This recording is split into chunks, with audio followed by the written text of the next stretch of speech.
Good morning बच्चों।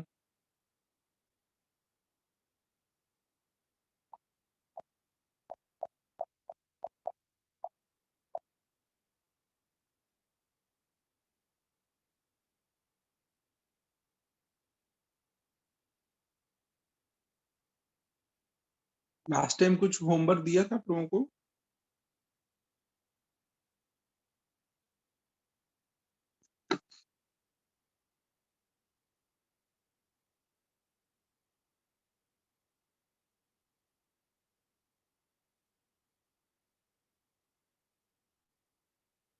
ठीक है, लेकिन डाउट नहीं है। ओके, ठीक है बच्चों, फिर आगे पढ़ें। डाउट है क्या?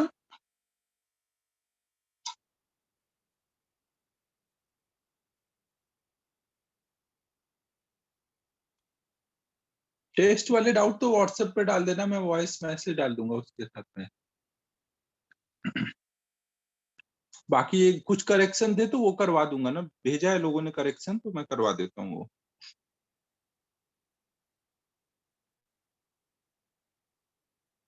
एक्सरसाइज 1 का 19 और 21।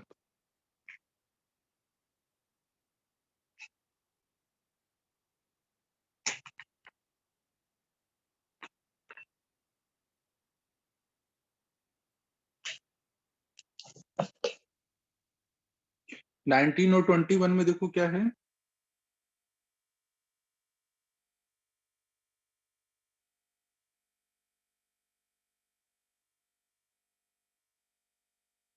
नाइनटीन में देखो क्या बोला गया है। Volume of sphere is this, volume of 25 such spheres taking into account the significant figure is।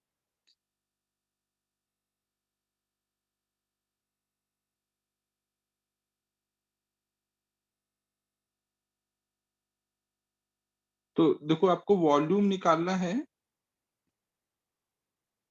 25 into 1.76। एक स्पीयर का वॉल्यूम आपको दिया है 1.76 है, और ऐसे 25 स्पीयर का वॉल्यूम निकालना है। तो आप 25 स्पीयर का वॉल्यूम मल्टीप्लाई कर दोगे। अब जब इसमें मल्टीप्लाई करोगे तो ये जो नंबर है इसमें कितने सिग्निफिकेंट फिगर होंगे 25 में?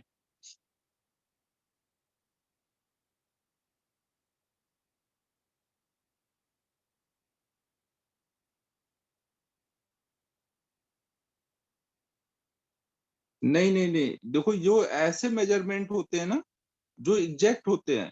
नंबर्स जब आप कहीं पे भी मेजर करोगे, दो पेन है मान लो, तो दो पेन में अब हमें पता है कि दो के आगे आप इनफाइनाइट तक के डिजिट आपको पता है कि वो जीरो ही है। 2.000 इनफाइनाइट तक है।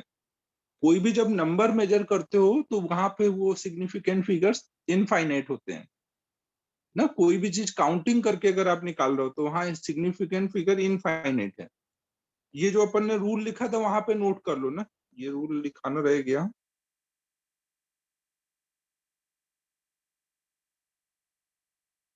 चाहे लेक्चर 6 है ना।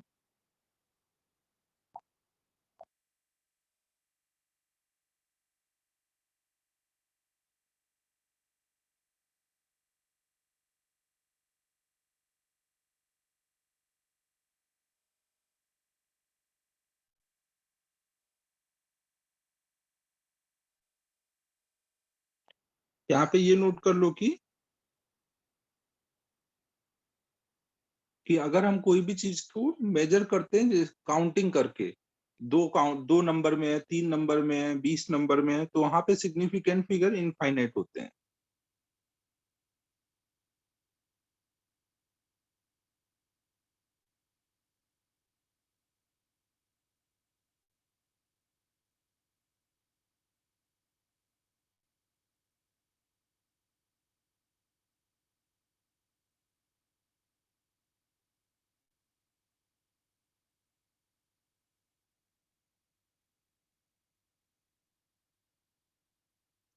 हाँ, इसको एक तरह से आप कांस्टेंट मानोगे ना। कोई भी नंबर जब आप काउंट करके निकालोगे तो एक कांस्टेंट होता है वो, कि यहाँ पे 3 पेन है तो 3 पेन एक कांस्टेंट नंबर है। फिर भी लिख भी लो ना, क्योंकि जैसे मान लो 1 दर्जन, कोई आपने निकाला 1 दर्जन बनाना, तो उसका मतलब 12 बनाना में सिग्निफिकेंट फिगर कितने हैं? इनफाइनाइट।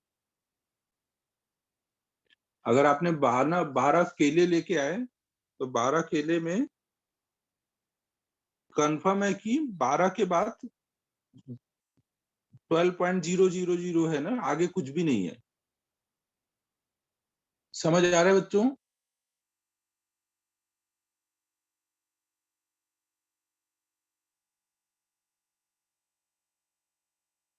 तो इसमें इनफाइनाइट सिग्निफिकेंट फिगर है और इसमें 3 सिग्निफिकेंट फिगर है, और इनको हमें मल्टीप्लाई करना है, तो आंसर कितने तक बताएंगे? 3 तक। बाकी आगे तो कर ही लोगे ना।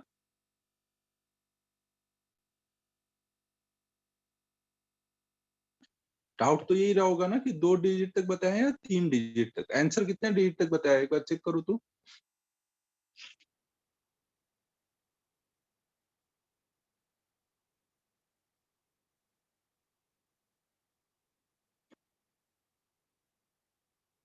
अच्छा,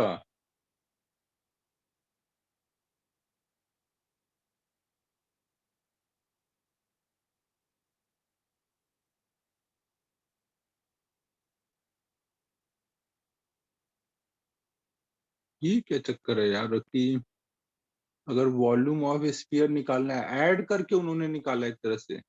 उन्होंने क्या किया है कि 25 स्फीयर का ऐड किया और डेसिमल के 2 डिजिट तक आंसर बताया है।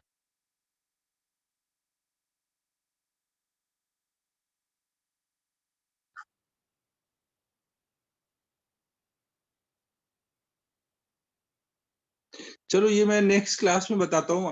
उन्होंने देखो आंसर तो ऐसे निकाला है कि 1.76 1.76 ऐसे 25 टाइम ऐड किया है, तो डेसिमल के 2 डिजिट तक उन्होंने आंसर बताया हुआ है। बट ये रूल क्या है इसका, ये देखना पड़ेगा कि अगर कहीं पे ऐसे कुछ निकालना है और मल्टीप्लाई भी करने का ऑप्शन है और ऐड भी करने का ऑप्शन है, तो कौन सा डिसाइड करेंगे इसमें?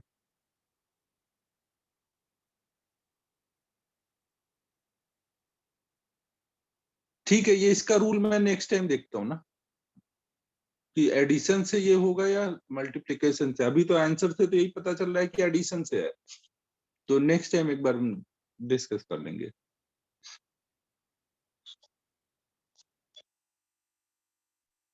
21 में एक्यूरेसी की बात चल रही है ना?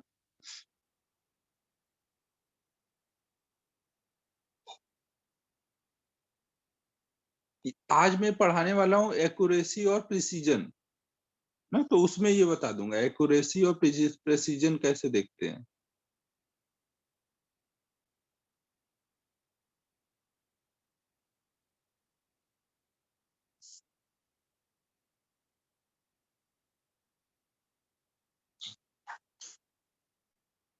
21 आज पढ़ेंगे ना, अभी जाने दो, और बताओ।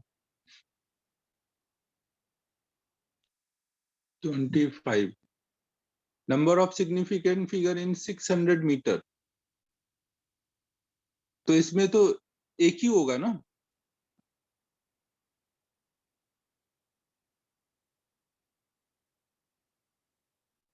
3 दिया है।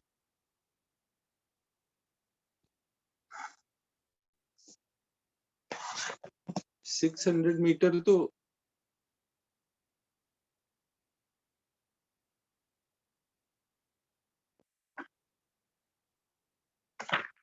ऐसा कहाँ रूल है यार इनके इसमें?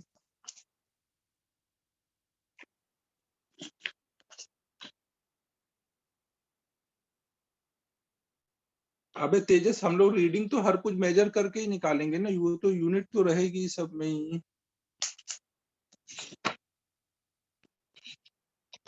इसमें दिया है 7th रूल।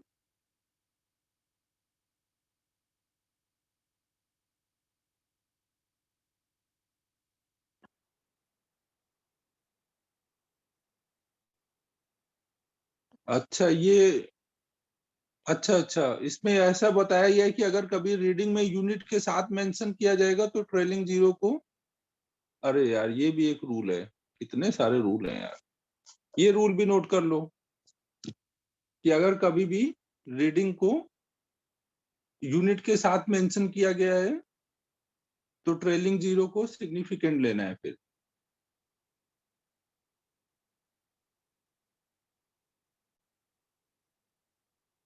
इसमें ये भी एक मूल ऐड कर लो ना, ये मॉड्यूल से ही नोट कर लेना।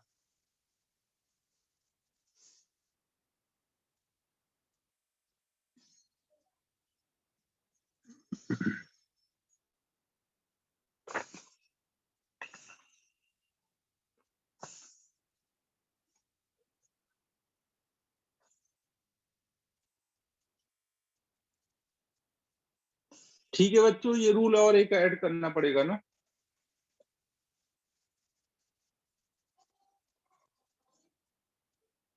हाँ 19 ही बचा तो ठीक है, अब 19 नेक्स्ट टाइम ही करते हैं यार डिस्कस। इसका क्या रहता है एडिशन सब्ट्रैक्शन में।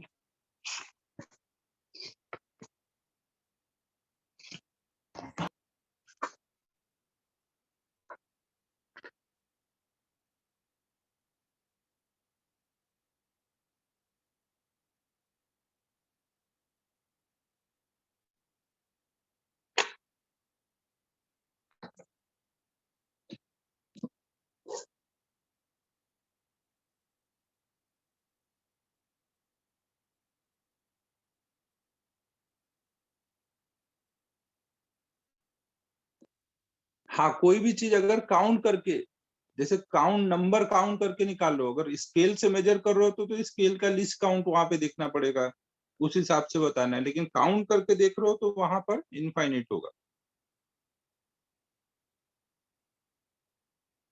Example number 31।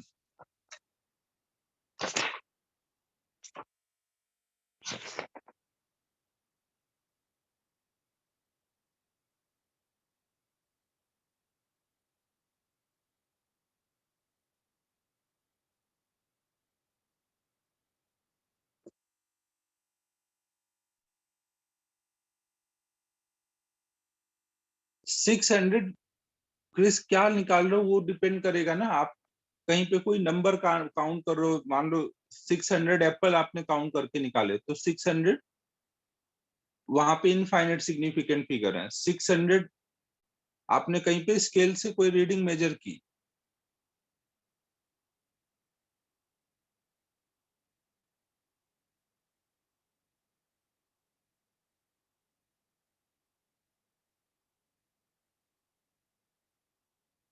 ना, अगर आपने 600 मेजर करके बताया 600 मीटर तो वहां पे फिर 3 सिग्निफिकेंट फिगर है ना। अगर केवल 600 लिखा हुआ है तो वहां पर एक सिग्निफिकेंट फिगर है।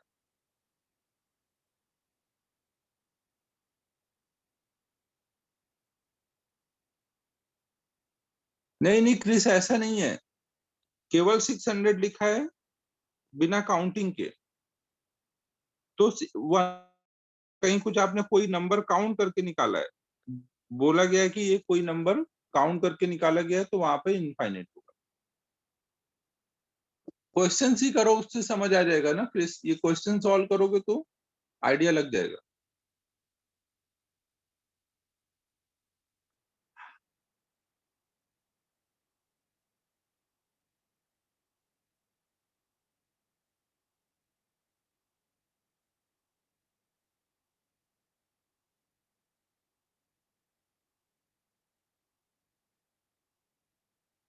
अब 31 देखो,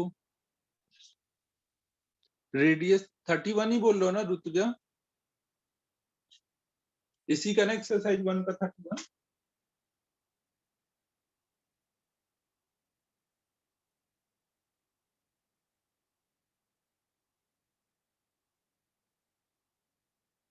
ये रूल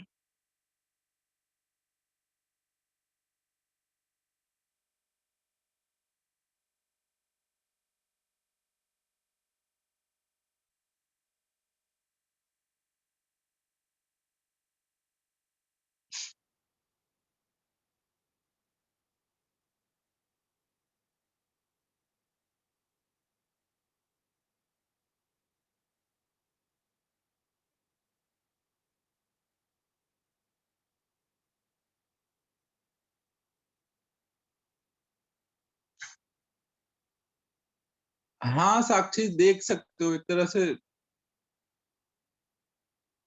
आपको चारों आंसर में दिख रहा है कि चारों ऑप्शन सेम ही टाइप है, मतलब एरिया निकाल के वही आएगा, उसमें सिग्निफिकेंट फिगर ही देखना है।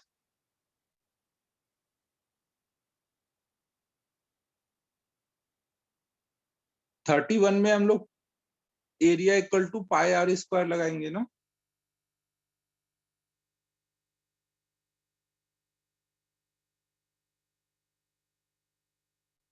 Area equal to pi r square, तो पाई तो एक कांस्टेंट है, कांस्टेंट में तो इनफाइनाइट सिग्निफिकेंट फिगर होंगे, और आर में 1.2 का स्क्वायर, तो इसमें कितने हैं, दो। तो एरिया में भी हम लोग दो सिग्निफिकेंट फिगर तक बताएंगे, तो मतलब डी ऑप्शन हो जाएगा।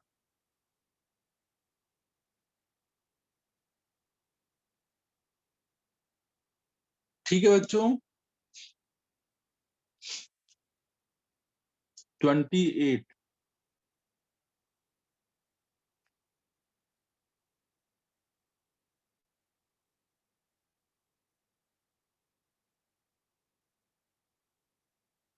15.7500 को हमें राउंड ऑफ करना है तीन सिग्निफिकेंट फिगर तक। हमेशा राउंड ऑफ में ध्यान रखना, लास्ट डिजिट से शुरू करेंगे। जीरो को राउंड ऑफ करेंगे तो जीरो ही रहेगा, फिर जीरो को करेंगे तो पांच ही रहेगा, फिर पांच को करेंगे तो यहाँ पे, पांच को करने जा रहा हूँ यहाँ पे ऑड है, ऑड है तो फिर अब ये 15.8 हो जाएगा। अब तीन सिग्निफिकेंट फिगर है ना, यहाँ तक बताना है।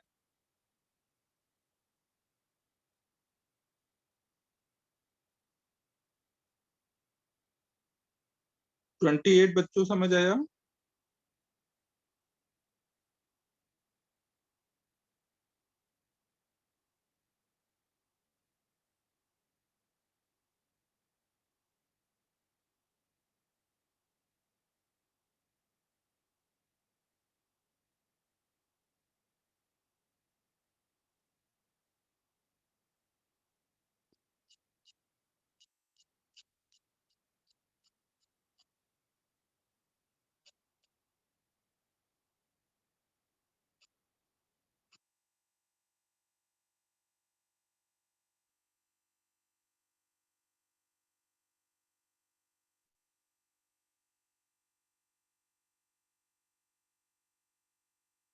क्या बोल रहे हो साक्षी? डायरेक्ट मैसेज नहीं डालो साक्षी, कॉमन मैसेज डालो। अगर डेसिमल के दो तीन डिजिट बाद 9 ये डिजिट हो तो उसे कैसे राउंड ऑफ करेंगे? जैसे मान लो 15.789, इसको राउंड ऑफ करना है। मान लो 5 है, 5 को राउंड ऑफ करोगे तो यहाँ पे 10 हो जाएगा। अब 10 होगा तो राउंड ऑफ में ये 1 हो जाएगा, यहाँ जीरो कर दोगे पहले,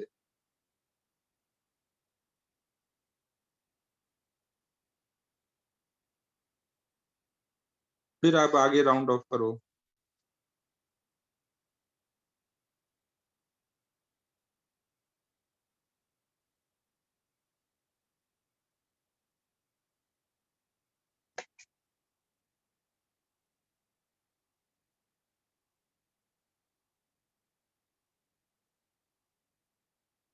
बच्चों समझ आया, हो गया?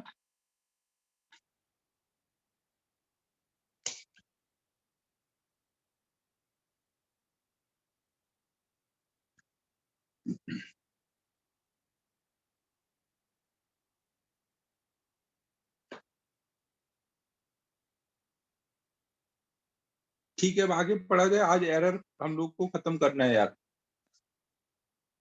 एरर अब पढ़ाता हूँ ना।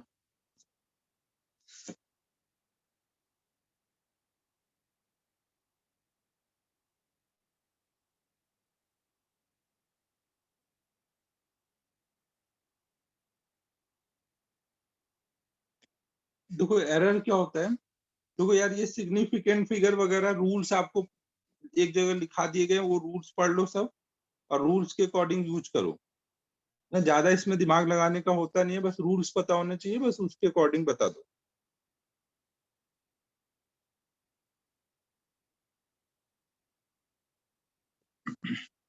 तो देखो एरर में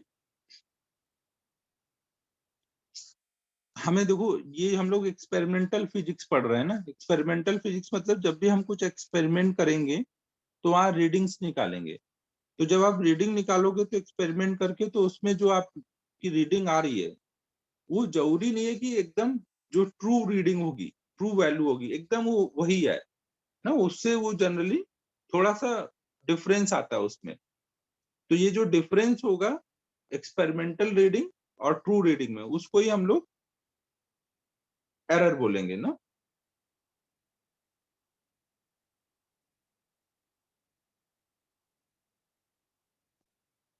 अच्छा, ये जीरो का राउंड ऑफ।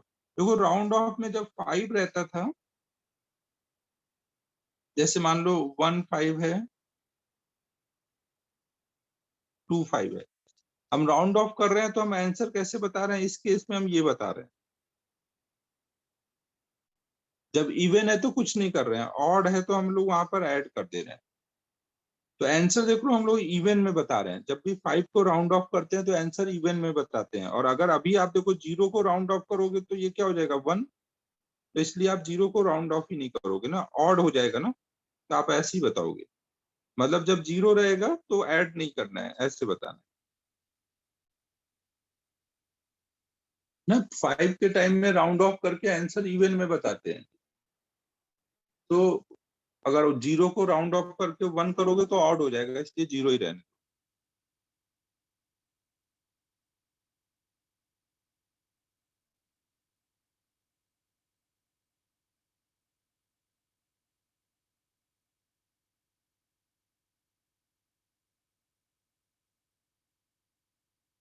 मतलब ये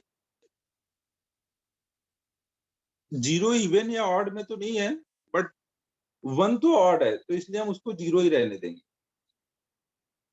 1 से बेटर जीरो ही है।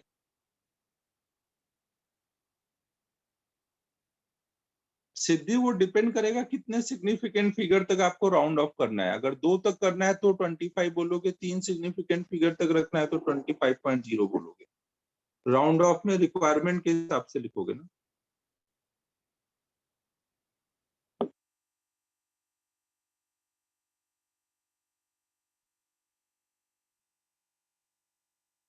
तो अब देखो, हम लोग सबसे पहले एरर देख रहे हैं।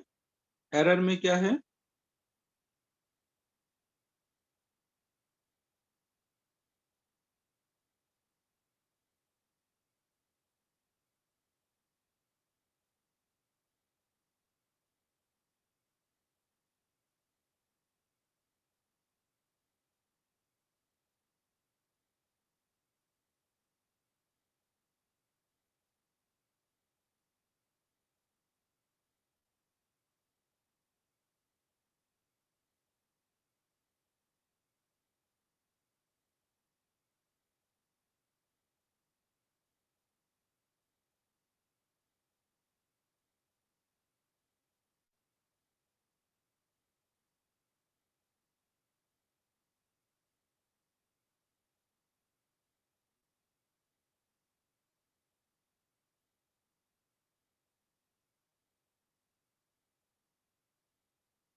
ना, कहीं पे भी आप जब भी रीडिंग लोगे, मान लो आपने एक पेन है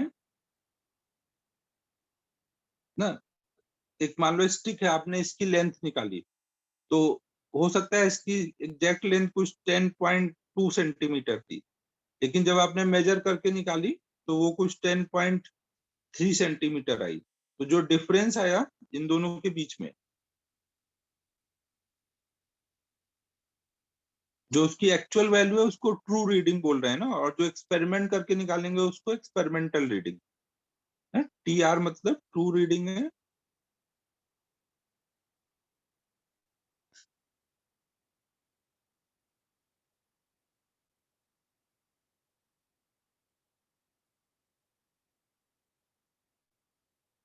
तो यहाँ पे एरर क्या हो जाएगा?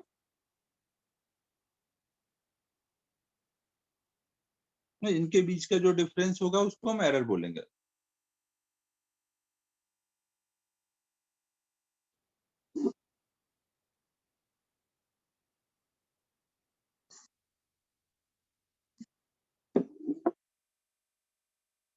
अभी ज्यादा दिमाग नहीं लगाने का मॉड वर्ड ना, अभी कुछ ज्यादा पढ़ाया नहीं, इसलिए ये सब बातें नहीं करो अभी, बस डिफरेंस जो होता है उसको हम लोग एरर बोलते हैं।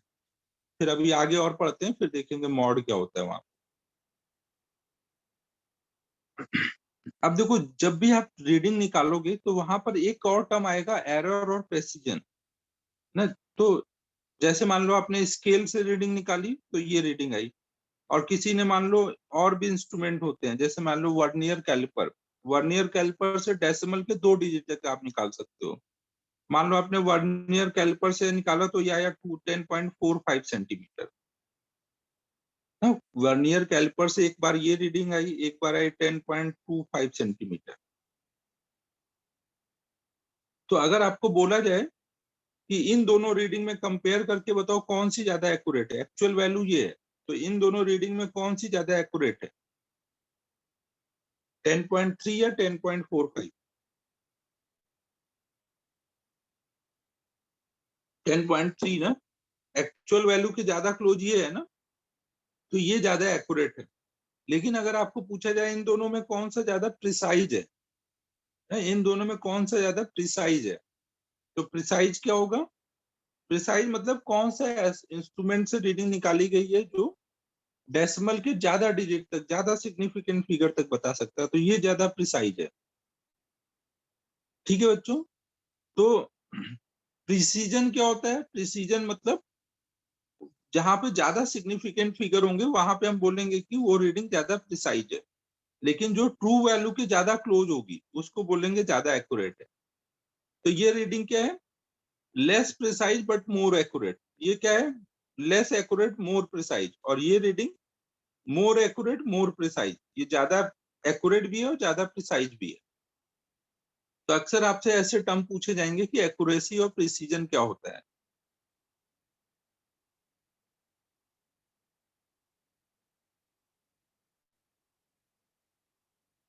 नॉर्मली हम लोग यही सोचते हैं कि ज्यादा प्रिसाइज रीडिंग मतलब ज्यादा एक्यूरेट, ऐसा नहीं है ना, दोनों अलग अलग चीजें हैं।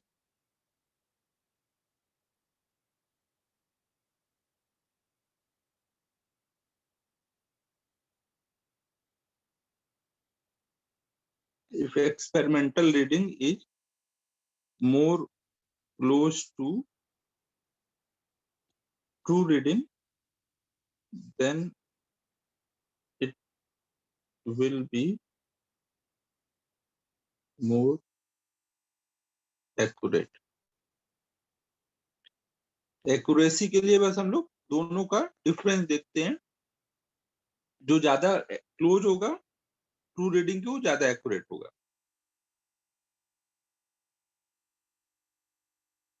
प्रिसीजन के लिए हम लोग सिग्निफिकेंट फिगर देखेंगे। हाँ, वो अभी मैं लिख देता हूँ प्रश्न, 1 मिनट।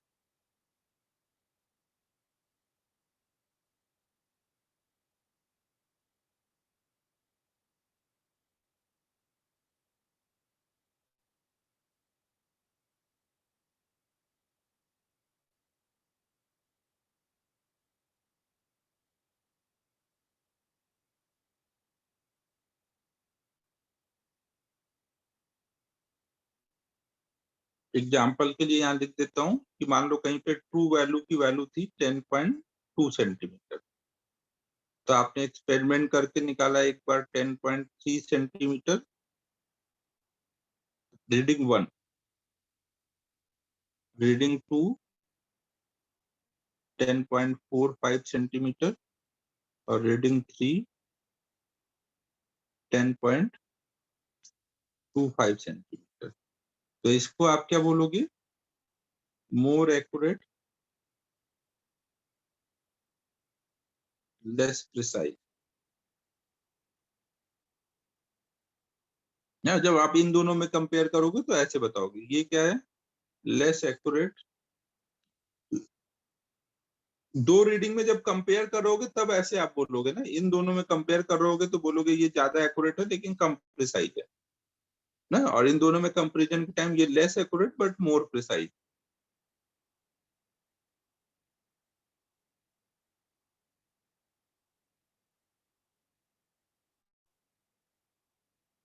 ये मोर एक्यूरेट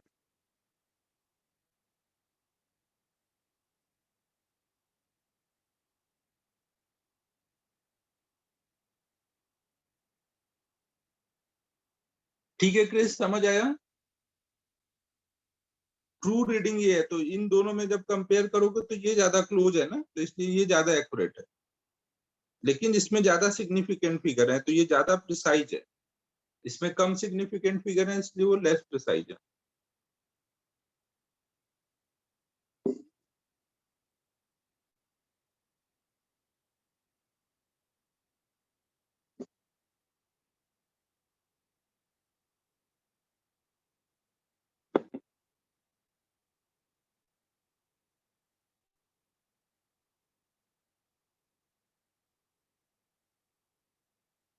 तो वो एक क्वेश्चन में देखो यही पूछा गया था कि कौन सा रीडिंग ज्यादा प्रिसाइज है, सॉरी एक्यूरेट है। अगर कुछ नहीं दिया है तो फिर आप वहां पे प्रिसीजन देख के एक्यूरेसी बता देते हो, अगर कुछ नहीं दिया है, लेकिन नॉर्मली दोनों चीजें अलग अलग है।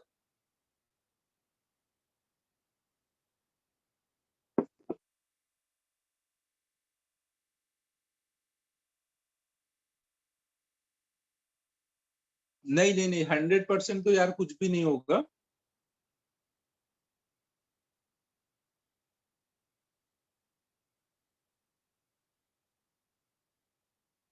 ट्रू रीडिंग भी हम लोग कहीं ना कहीं से एक्सपेरिमेंटल रीडिंग से ही निकालते हैं।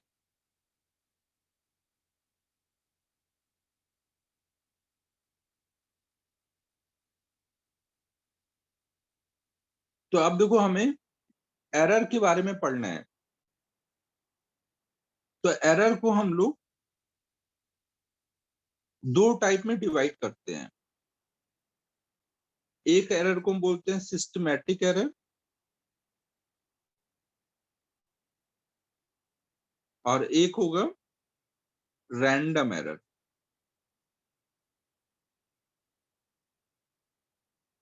देखो ये ब्रॉड डिवीजन है, इसके अलावा बहुत सारे छोटे छोटे नाम रहते हैं और भी एरर के, बट मेन जो एरर का डिवीजन है वो दो टाइप का ये है, सिस्टमैटिक एरर और रैंडम एरर। तो ये किस बेसिस पे डिवाइड किए गए हैं? ये डिवाइड किए गए हैं कि इनका एरर का कॉज क्या है, इस बेसिस पर। कॉज पता है या नहीं पता है, तो इस बेसिस पे दो टाइप है। सिस्टमैटिक एरर मतलब ऐसा एरर जिसका आपको कॉज पता है कि एरर क्यों आया है, तो उसको बोलोगे सिस्टमैटिक एरर।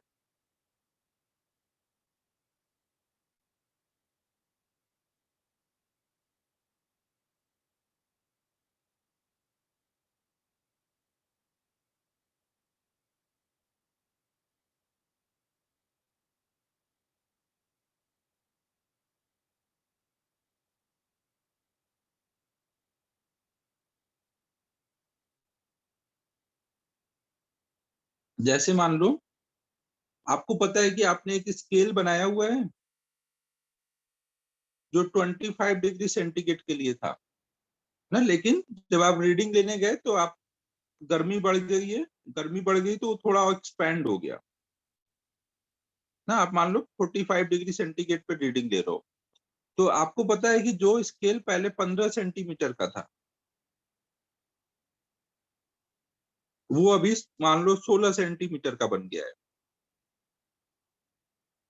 तो आपको यहाँ कॉज पता है कि टेम्परेचर बढ़ने की वजह से स्केल की लेंथ बढ़ गई है, तो अब जो भी रीडिंग आएगी उसमें थोड़ा सा वो इंक्रीज हो जाएगी। समझो?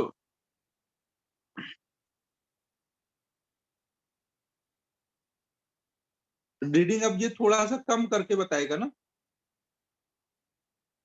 बच्चों बात समझ आ रही है? तो ऐसा एरर जहां पे आपको रीडिंग का रीजन पता है कि क्यों गलत होने जा रहा है, तो वैसे एरर को आप किस कैटेगरी में डालोगे? Systematic error. सिस्टमैटिक एरर आपको कॉज पता है इसलिए आप आराम से उसको रिमूव कर सकते हो। आपको पता है कि भाई अगर रीडिंग ये 16 बता रहा है, इसमें देखो यहाँ पे ये पहला डिवीजन है, ये लास्ट वाला डिवीजन है, तो ये दोनों के बीच की लेंथ बढ़ के 15, पूरी जीरो से यहाँ तक की डिस्टेंस टोटल 15 सेंटीमीटर थी, लेकिन ये एक्सपैंड हो गया है। लेकिन जो लिखा होगा वो थोड़ी चेंज हो जाएगा, यहाँ 15 ही लिखा होगा, यहाँ जीरो ही लिखा होगा ना, अगर शुरू में यहाँ जीरो यहाँ 15 लिखा था। समझ आ रहा है बच्चों? टेम्परेचर बढ़ने की वजह से स्केल की लेंथ बढ़ गई, लेकिन जो लिखा होगा जिस डिवीजन के आगे वो तो वही लिखा होगा। तो अभी यहाँ पे 0 और 15 लिखा है, तो अब कोई चीज 16 सेंटीमीटर की यहाँ बीच में फिट हो रही है, तो ये क्या बोलेगा कि भाई 15 तक आया, तो आपको पता है कि ये 1 सेंटीमीटर कम करके बताएगा, तो आप उस हिसाब से रीडिंग में करेक्शन कर लोगे। अगर आपको रीडिंग में क्यों एरर आया ये पता है तो आप करेक्शन कर सकते हो। ये एग्जाम्पल समझ आया तो ठीक है, नहीं आया तो कोई बात नहीं ना। Mainly moral of the story समझो कि क्या मैं क्या बोल रहा हूँ, कि अगर आपको पता है कि एरर क्यों आया, हाँ अंकित ऐसे बढ़ जाती है लेंथ। मैंने एग्जाम्पल के लिए थोड़ा ज्यादा बढ़ा दिया है, बट बढ़ती है, डिपेंड करेगा कैसा मटेरियल है उस हिसाब से बढ़ेगी। हम आगे एक चैप्टर पढ़ेंगे हीट एंड थर्मो में, थर्मल एक्सपेंशन, तो वहां हम यही पढ़ेंगे कि कौन सी बॉडी कितना एक्सपैंड हो जाती है टेम्परेचर की वजह से। तो अगर आपको एरर का कॉज पता है तो आप उसको रिमूव कर सकते हो, है? अगर हमें एरर का कॉज पता है तो हम उसको रिमूव कर पाएंगे।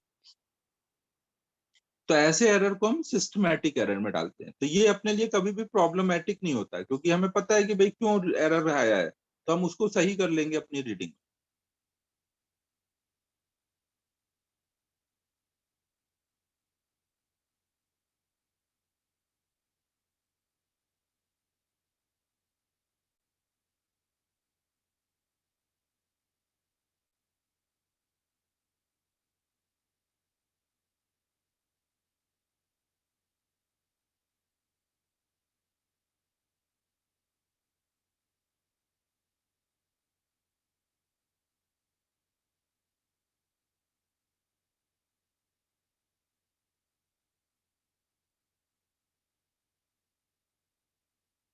ठीक है बच्चों,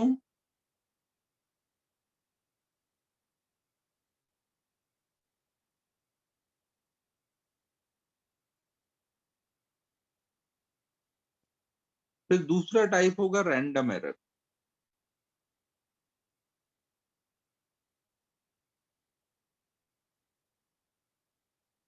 रैंडम एरर नाम से क्या है, रैंडम मतलब पता नहीं अचानक से कब आ जाएगा, आपको पता ही नहीं चलेगा, इसका कोई कॉज ही नहीं समझ आएगा। तो ऐसे एरर जिनका आपको कॉज पता नहीं चलता, उन सबको आप किस कैटेगरी में डालोगे, रैंडम एरर।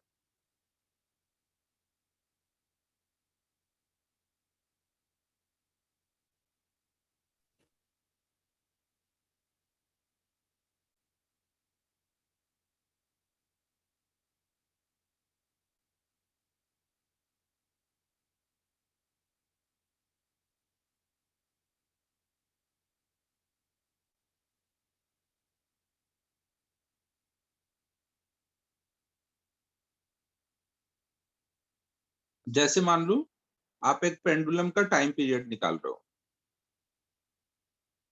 ना, लैब में आप बैठ के पेंडुलम का टाइम पीरियड निकाल लो, तो आपने इसको एक ओसिलेट करा दिया और फिर स्टॉप वॉच में उसका टाइम देख रहे हो ना।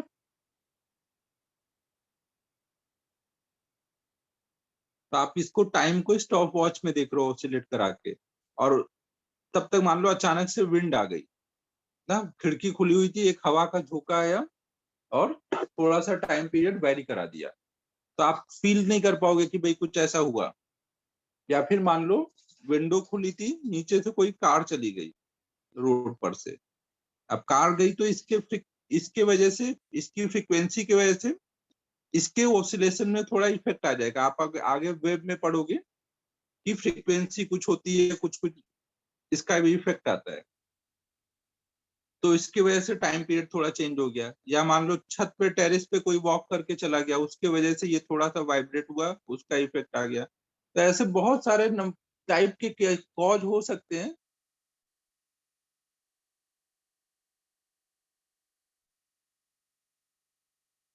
अबे अबे तेजस, खिड़की तो बंद कर लोगे, लेकिन जब लाइट चली जाएगी गर्मी में कैसे करोगे एक्सपेरिमेंट, फिर ऊपर से टेरेस पे कोई चला जाएगा।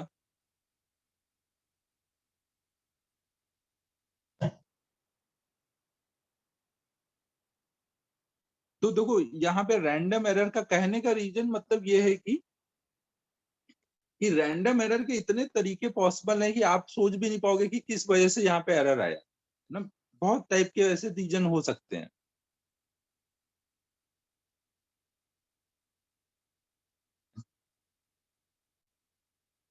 तो अब रैंडम एरर के लिए, तो इसीलिए देखो आप जब भी कोई एक्सपेरिमेंट करोगे तो आप वहां हमेशा ये मान के चलोगे कि कुछ ना कुछ वहां रैंडम एरर हुआ होगा। हम हमेशा अपनी तरफ से मान के चलते हैं कि कुछ ना कुछ वहां पे दिक्कतें हुई होंगी जो हम समझ नहीं पाए होंगे, क्योंकि अगर हम समझ गए होते तो हमारा वो कॉज पता चल गया होता ना। रैंडम एरर होता ही वही है जो आपको समझेगा नहीं कि क्यों आया हुआ।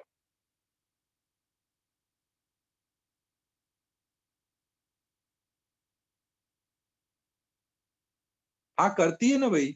समरन बोल रहा है कि ये क्या, ये यहाँ से अगर हम सॉल्व करके निकालें और एक्सपेरिमेंट करके निकालें तो वो टी मैच करेगा क्या?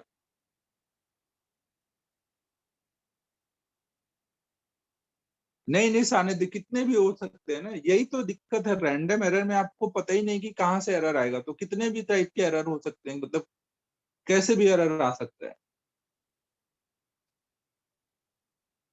क्रिस, वो हल्का फुल्का डिफरेंस आएगा। अब ये नहीं होगा कि मान लो इसको सॉल्व करके 2 सेकंड आया तो आप जब एक्सपेरिमेंट 3 सेकंड आएगा, ऐसा नहीं। अब 2.05 ऐसा कुछ 2 के क्लोज ही आएगा, तो उतना तो चलता है ना, उतना समझ आ जाता है कि भाई थोड़ा बहुत एरर की वजह से आया, रैंडम और एरर की वजह से। फिर समझ आ रहा है मेरी बात? मान लो एक्चुअल वैल्यू 2 सेकंड आनी थी, अब ये आया 2.05 सेकंड, तो इतना हम समझ जाएंगे कि भाई रीडिंग ले रहे हैं उसमें थोड़ा बहुत तो अपने से गलती हुई होगी, तो इस हिसाब से वो चलता है। बट ये तो समझ आ गया कि भाई 2 सेकंड यहाँ से आ रहा है, यहाँ 2.05, तो लगभग मैच तो कर ही रहा है तो सही है सब। ये नहीं होना चाहिए कि यहाँ 2 है इधर 3 आ रहा है, 4 आ रहा है, कुछ मतलब ही नहीं है, रिलेशन ही नहीं है, ऐसा नहीं है।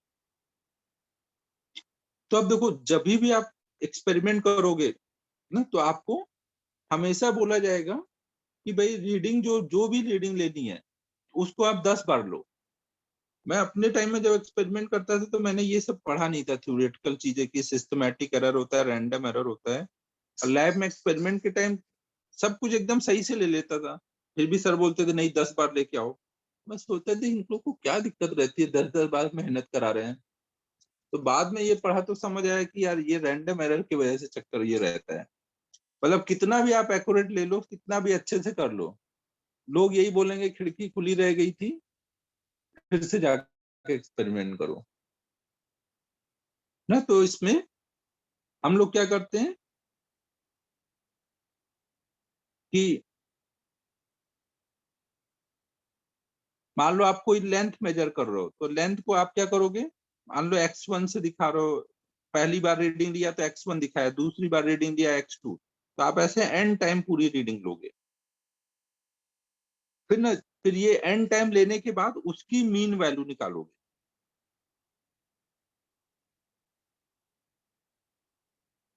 और उसके बाद आप बोलोगे कि ये जो अब आपकी वैल्यू आएगी ये आपकी ट्रू वैल्यू है, XT से दिखाओगे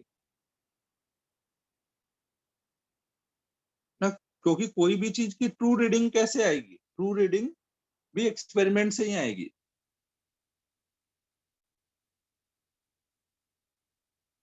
समीरन बोल रहा है कि नासिक से मुंबई जाना है, उसकी डिस्टेंस कैलकुलेट करनी है, तो ये 10 बार जाएगा और आएगा, फिर डिस्टेंस कैलकुलेट करेगा। लैब में अगर डिस्टेंस कैलकुलेट करके बताना है समीरन, तो यही करना पड़ेगा। अगर फिजिक्स की लैब में आपको ये डिस्टेंस निकालनी है, तो समझो बच्चों, हमेशा आप क्या करते हो, रीडिंग को रिपीट करते हो ना, और फिर उसकी मीन वैल्यू निकालते हो, तब बोलते हो कि ये जो है वैल्यू आई, ये अब एकदम ट्रू रीडिंग है। क्योंकि देखो जब आप रीडिंग को रिपीट करोगे तो हर बार रिपीट करोगे तो हर बार तो नीचे से विंडो के यहाँ से कार नहीं जाएगी, हर बार हवा नहीं आएगी ना। आपने 10 15 बार रिपीट किया तो 2 4 बार दिक्कतें होंगी, बाकी 5 7 बार तो सही आएगा, तो फिर रीडिंग आपकी ये ज्यादा क्लोज हो जाएगी, ज्यादा ट्रू हो जाएगी। समझो बच्चों, बार बार रिपीट करने से रैंडम एरर मिनिमाइज हो जाता है। अगर मेजरिंग इंस्ट्रूमेंट में दिक्कत है तो वो सिस्टमैटिक एरर का पार्ट है। अगर आपके इंस्ट्रूमेंट में ही एरर है तो वो तो आपको दिख जाएगा ना, इंस्ट्रूमेंट में होगा तो ना। अगर आपके इंस्ट्रूमेंट में एरर है तो वो सिस्टमैटिक का पार्ट होगा। वो इंस्ट्रूमेंट पहले आप चेक करते हो ना कि सही है कि नहीं, जब कुछ नहीं है तो जीरो मैच हो रहा है कि नहीं, सब चेक करके फिर हम रीडिंग लेते हैं।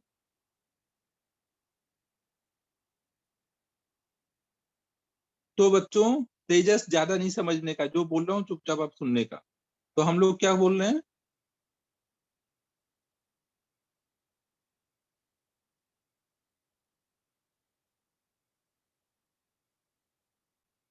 सिस्टमैटिक एरर अभी और थोड़ा सा पढ़ाऊंगा ना, जीरो एरर वगैरह भी पढ़ाने वाला हूँ, तो आपको समझ आएगा। नॉर्मली देखो क्या होता है, जैसे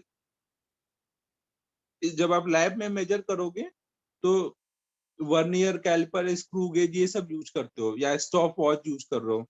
मान लो आपने जब अभी स्टॉप वॉच ऑन किया, तभी पहले से ही दिखा रहा है कि वो 1 सेकेंड से स्टार्ट ही हो रहा है, जीरो से स्टार्ट नहीं हो रहा है, तो वो एक तरह से एक एरर है कि उसमें पहले से 1 सेकेंड काउंट हो रखा है। मतलब कुछ भी इस टाइप का एरर जो आपको समझ आ रहा है कि भाई पहले से ही कुछ प्रॉब्लम है, तो ऐसे सब एरर हमारे सिस्टमैटिक एरर के पार्ट होंगे।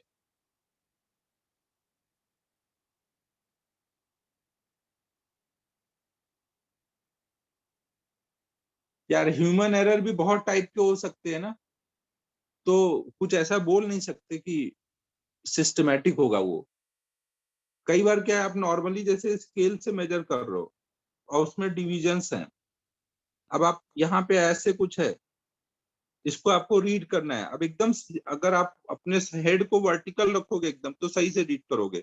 थोड़ा आप इंक्लाइन हो जाओगे, जब इंक्लाइन होके देखोगे तो हो सकता है किसी को ये एक लाइन में दिखे, कोई उधर से इंक्लाइन हो गया तो ये एक लाइन में दिखे। तो ऐसे बहुत टाइप के होंगे, तो ये वाले तो एरर, लीस्ट काउंट वाले तो सिस्टमेटिक एरर में रहते हैं ना। लेकिन इसके अलावा भी आप स्केल ही सही से नहीं रखा, अब और भी तरह के आप मचा सकते हो ना। आपने स्केल ही सही से नहीं रखा, यहाँ जीरो की जगह आप जीरो से थोड़ा पीछे से रख के चल रहे हो, या खिसक गया ह्यूमन एरर की वजह से, तो वो सब तो रैंडम एरर में ही आएगा।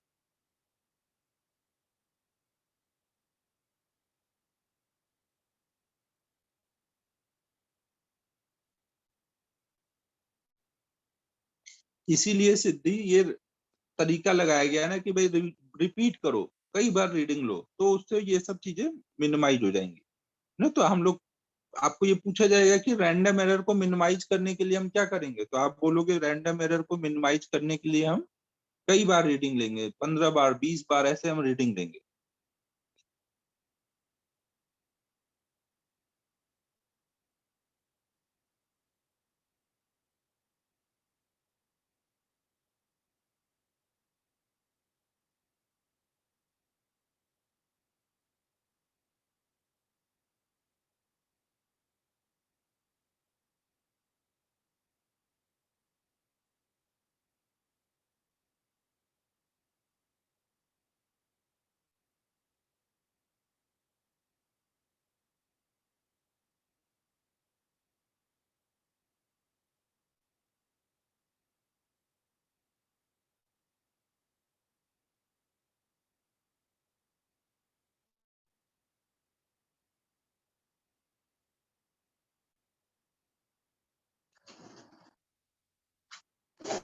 ज्यादा एक्यूरेट होगा क्रिस, देखो जो एक्यूरेसी वाली बात है, वो ज्यादा रीडिंग लेने से एक्यूरेसी बढ़ेगी ना। प्रिसाइज तो डिपेंड करेगा कि आपने कौन से इंस्ट्रूमेंट से मेजर किया। प्रिसीजन तो स्केल पे डिपेंड करेगा, अगर आपने स्केल से मेजर किया तो डेसिमल के 1 डिजिट तक ही रीडिंग आएगी, तो चाहे कितनी बार ले लो, रीडिंग हमेशा डेसिमल के 1 डिजिट तक ही मिलेगी। प्रिसीजन इंस्ट्रूमेंट पे डिपेंड करता है, और एक्यूरेसी कई बार लेने से एक्यूरेसी बढ़ेगी। वर्नियर कैलिपर से लोगे तो डेसिमल के 2 डिजिट तक वो देगा, तो उस बार हर बार फाइनल वैल्यू भी डेसिमल के 2 डिजिट तक आएगी। तो प्रिसीजन इंस्ट्रूमेंट पे डिपेंड करता है, एक्यूरेसी तो कितनी बार रिपीट किया उस पर डिपेंड करेगा। ठीक है, यहां तक क्लियर है बच्चों। ये एरर के 2 टाइप होंगे। फिर हम लोग अब एरर के मैग्नीट्यूड के बेसिस पे भी एरर को डिवाइड करते हैं।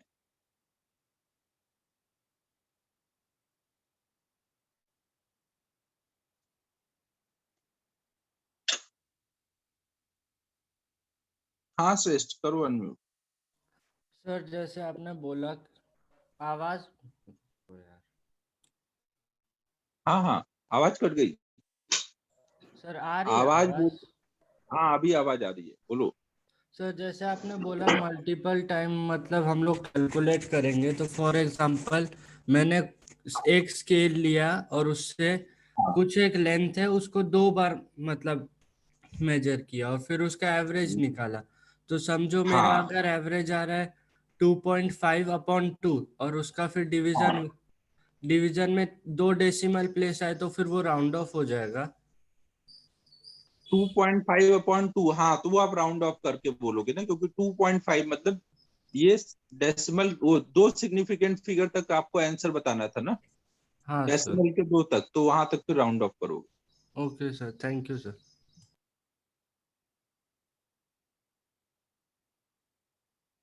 तो अब देखो हम लोग नेक्स्ट देख रहे हैं type of error.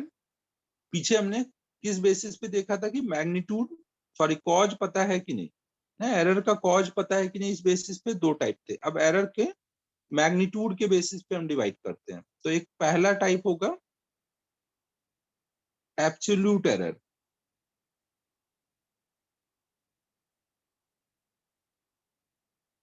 Absolute error क्या होगा, जैसे मान लो आपने कोई लेंथ को n टाइम मेजर किया है, तो जब आपने इसकी ट्रू वैल्यू निकाल ली ना, आपने इसकी मीन करके,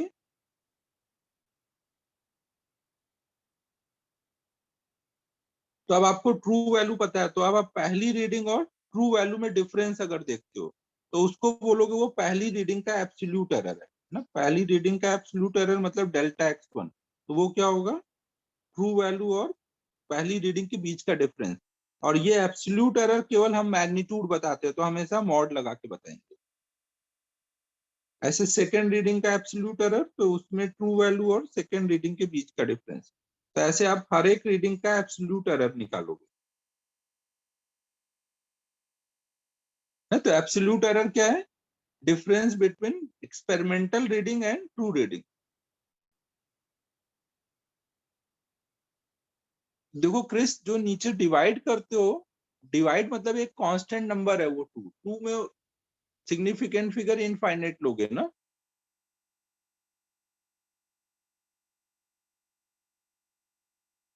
हाँ, क्योंकि वो एन क्या है, एक कांस्टेंट नंबर है ना, वो नंबर में ऐसे इनफाइनाइट होगा।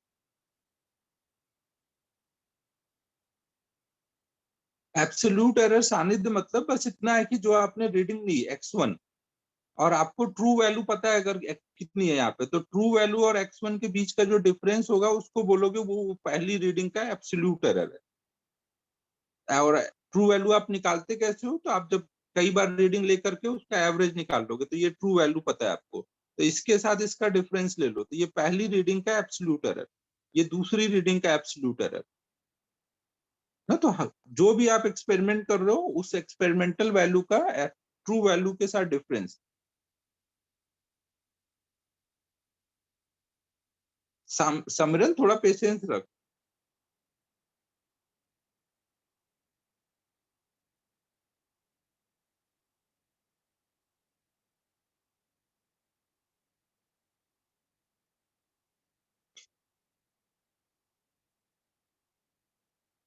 फिर देखो हम इसके बाद अगर हर एक रीडिंग के एब्सोल्यूट एरर का एवरेज ले लें तो उसको बोलते हैं मीन एब्सोल्यूट एरर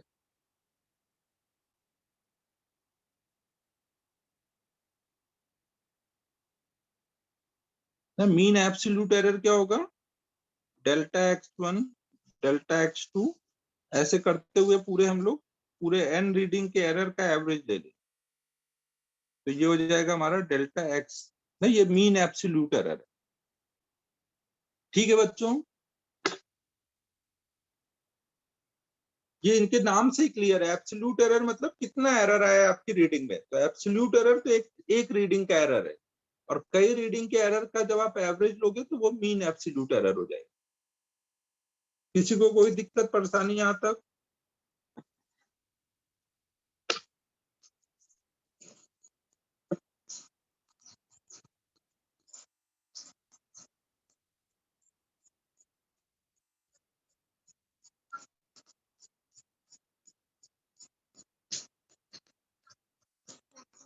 फिर इसके बाद हम लोग एक और एरर का टाइप डिफाइन करते हैं, रिलेटिव एरर। ये हमेशा पॉजिटिव होगा, ये हमेशा पॉजिटिव होगा, क्योंकि ये सारे एरर आप देखो यहाँ पे मॉड लगा के निकाले हुए। देखो ये हम लोग क्या करते हैं, एरर को हमेशा हम लोग मॉड लगा के लिखते हैं, सो दैट कि जो हम एवरेज ले तो हमें एवरेज निकालने में सब ऐड हो जाए। समरन यार डायरेक्ट मैसेज मत कर भाई, क्योंकि हम देखो कहीं पे भी जब एवरेज एरर बताना चाहते हैं तो हम एरर की मैक्सिमम वैल्यू बताना चाहते हैं ना। एरर की मैक्सिमम वैल्यू बताने से फायदा क्या होगा कि एक बार आपने बोल दिया कि भाई ये रीडिंग ली है, इसमें 2% का एरर है, तो 2 से ज्यादा एरर नहीं आएगा। आप ऐसा नहीं हो कि आपने बोला कि भाई 1% का एरर है और बाद में आ रहा है 2% का, तो आपका नाम खराब होगा। लेकिन 2 का बोला और आ रहा है 0.5%, 1%, तो अच्छा है। चलो, एरर हम ज्यादा से ज्यादा बताते हैं ताकि कभी भी रीडिंग हो तो उससे कम ही एरर है, तो कोई चांस ना हो कि आपने जो बोला है उसमें कुछ गलत हो। समझ आ रहा है बच्चों? हमेशा हम एरर मॉड लगा के उस सबको ऐड करके एवरेज लेते हैं ताकि ज्यादा से ज्यादा एरर मिले। और एक बार हमने बोल दिया कि भाई इस रीडिंग में इतना एरर है, तो मतलब उतना ही आएगा या उससे कम आएगा, उससे ज्यादा नहीं आएगा। फिर हमारा एक टाइप होता है रिलेटिव एरर।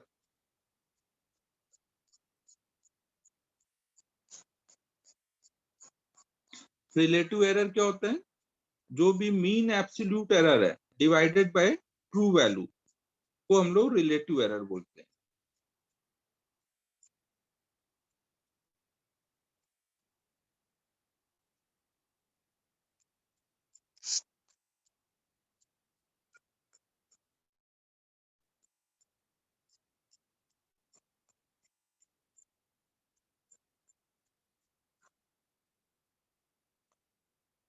रिलेटिव एरर हम कैसे निकालते हैं? हाँ, सब एक दूसरे से रिलेटेड है। Mean absolute error divided by true value को हम लोग रिलेटिव एरर बोलेंगे। फिर एक टाइप होगा परसेंटेज एरर। परसेंटेज एरर क्या होगा? डेल्टा एक्स अपॉन में एक्स टी इंटू 100, इसको बोलेंगे परसेंटेज एरर।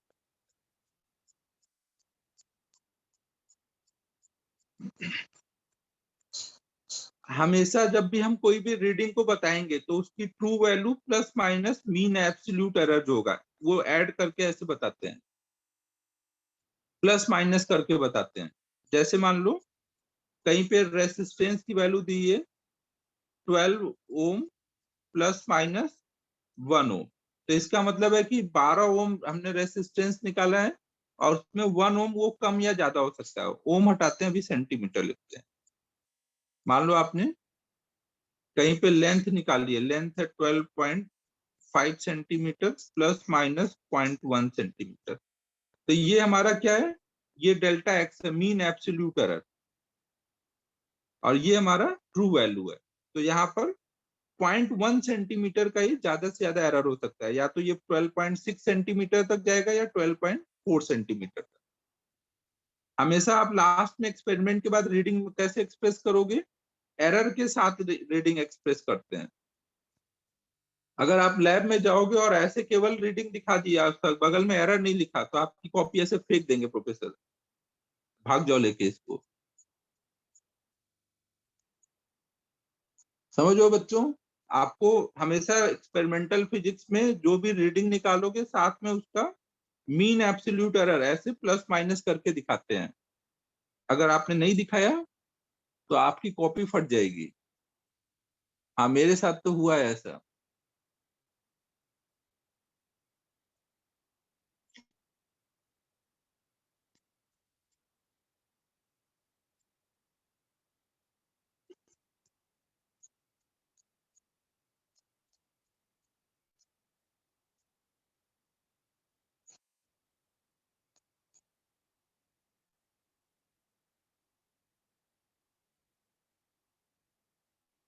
ये एक्स टी लिखा है, x T true value.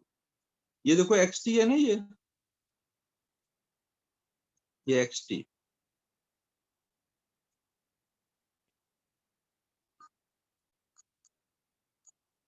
X T लिखा है यहाँ पे ना।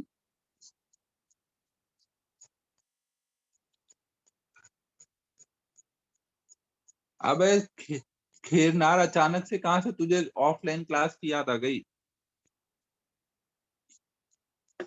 कॉपी फेंकने के नाम पे दिल पे ले लिया इसने कि बहुत दिन से मेरी कॉपी नहीं फेंकी गई है, ऑफलाइन जाना पड़ेगा।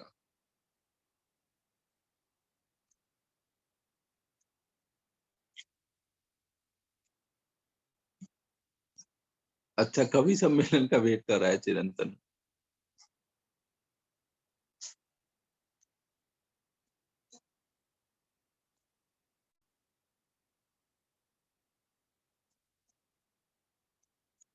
क्या न्यूज आ गई चिरंतन? कुछ आया क्या अच्छा न्यूज?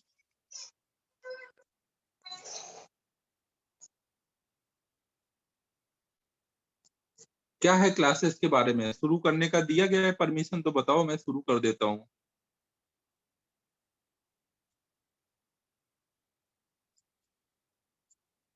बच्चों ये नोट हो गया है।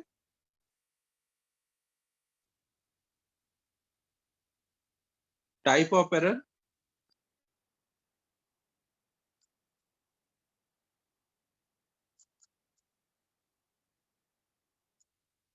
परमिशन मिला है कि नहीं अभी तक? नासिक में मेरे हिसाब से अभी पता नहीं मिला है कि नहीं।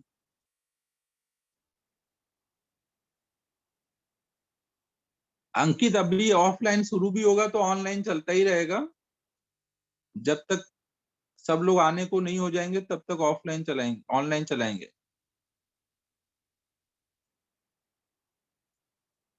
अंदाजा बताओ मेरा। मेरे अंदाजे से यार, अक्टूबर के बाद एकदम नॉर्मल ऑफलाइन क्लास शुरू हो जाएगी, अक्टूबर के बाद से। अभी चल रहा है जुलाई से, अगस्त सितंबर अक्टूबर, 3 महीने बाद से नॉर्मल लाइफ हो जाएगी क्लासेस के लिए एटलीस्ट।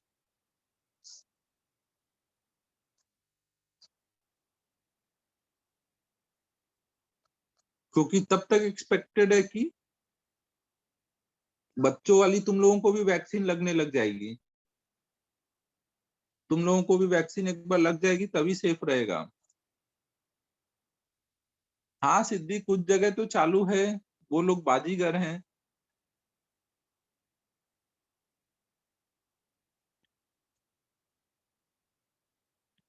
उन्होंने 7 अप पी रखा है और डर के आगे जीत कर रहे हैं वो लोग। हाँ सिमरन, मैंने तो ले लिया है, अभी एक ही डोज लिया हुआ है।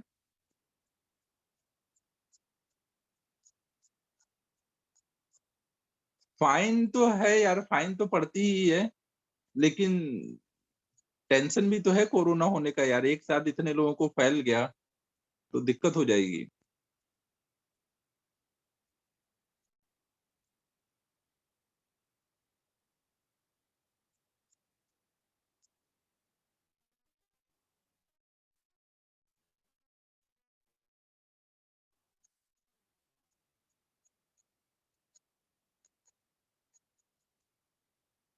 अब एक खीरनार केवल फ्रूट लेते ही जाओगे और निकालोगे कहाँ पर?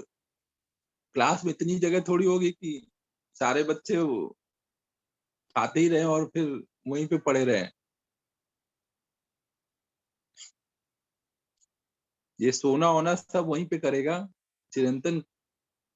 देखो, बच्चा तो है बहुत मेहनती, लेकिन पूरी बात सोचता नहीं है ये।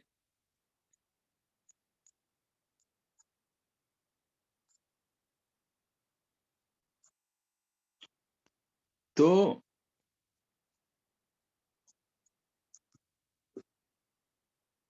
हाँ तेजस, तुझे बताया जाएगा, 10-15 दिन पहले बताया जाएगा। और थोड़े दिन हम लोग ऑफलाइन भी चलाएंगे, ऑनलाइन के साथ में, ऑनलाइन भी चलाएंगे ऑफलाइन के साथ में। टेंशन नहीं लो ना, तुम लोग का पूरा ध्यान रखा जाएगा जब भी ऑफलाइन होगा। तो आप देखो, हम लोग इस पे एक प्रॉब्लम करते हैं। सपोज आपने अगले संडे टेस्ट, हाँ यूनिट 10, ये एरर इस वीक खत्म होगा ना तो रखेंगे।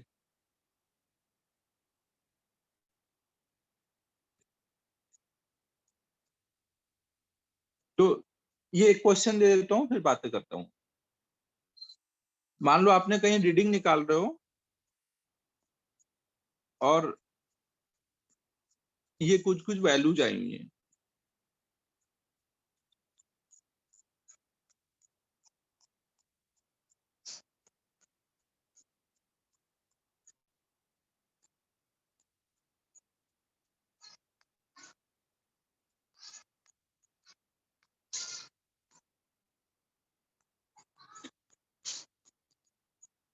तो आपको देखो यहाँ पे कोई आपने लेंथ मेजर की और आपको इतनी सारी रीडिंग्स निकाली, 5। करने तो 15 चाहिए थे, अब 15 लिखने में मैं थक जाऊंगा, तो 5 से अपना क्वेश्चन करते हैं। तो अब आपको बताना है find part 1 relative error,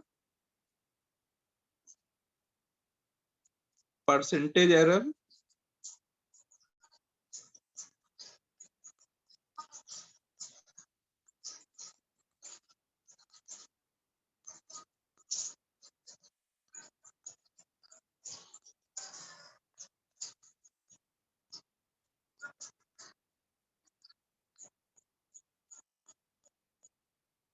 true reading अभी बताया है ना सिमरन, कैसे निकालोगे? ट्रू रीडिंग कोई ऐसा पता थोड़ी रहता है, वो भी निकालना ही पड़ता है रीडिंग से।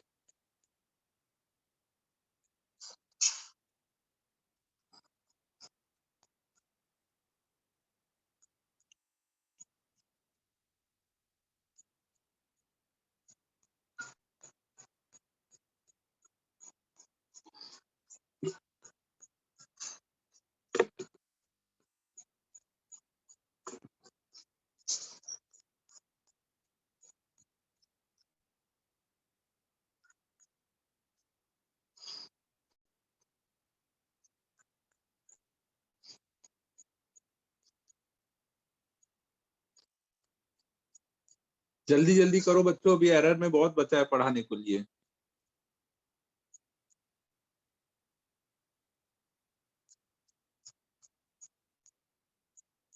हाँ हाँ, पहले आप क्या करोगे, डेल्टा L1 डेल्टा एल, पहले सबसे पहले तो एल टी निकालोगे। एल टी कैसे निकालोगे, सारे रीडिंग को ऐड कर दो, बाई 5 कर दो तो एल टी आ जाएगा।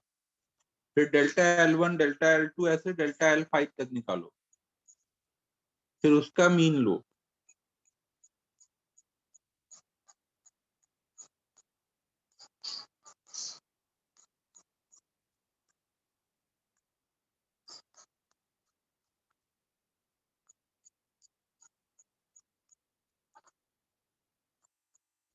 हाँ अंकित, पहले एब्सोल्यूट एरर निकालो, फिर मीन एब्सोल्यूट एरर।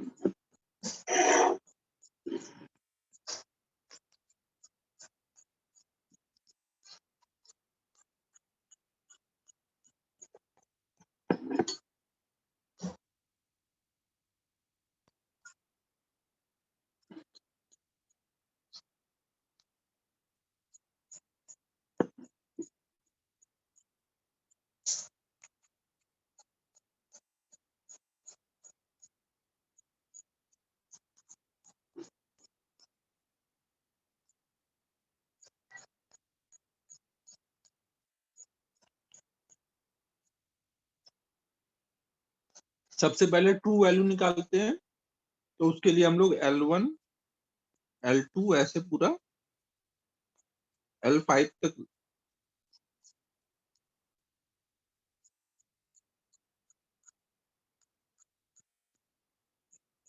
मेहनत तो है भाई, इस वाले काम में मेहनत रहती है। तो ये बताओ बच्चों, ऐड करके कितना आ गया?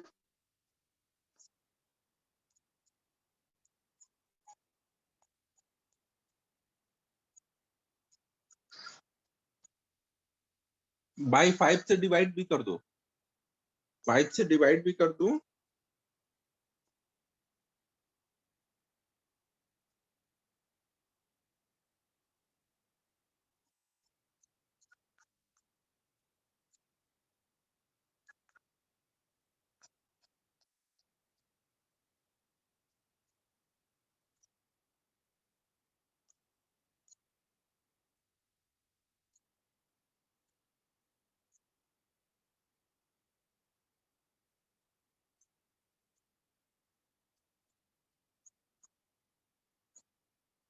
28 आया, 24 आया, सबका अलग अलग क्यों आ रहा है?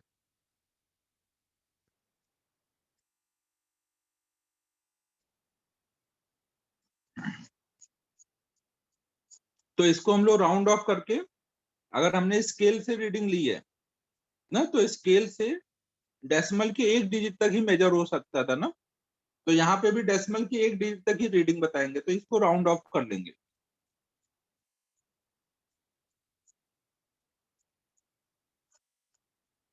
तो ये हमारी ट्रू वैल्यू आ गई ना।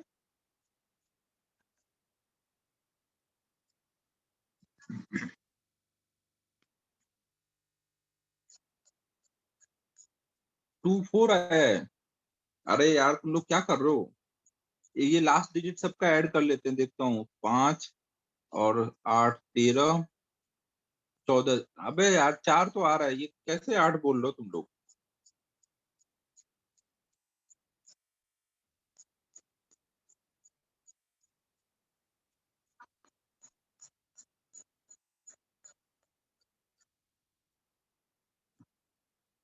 अबे सही से ऐड करो भाई, 2 4, ये 4 ही आ रहा है ना, इनको जब ऐड कर रहे हो।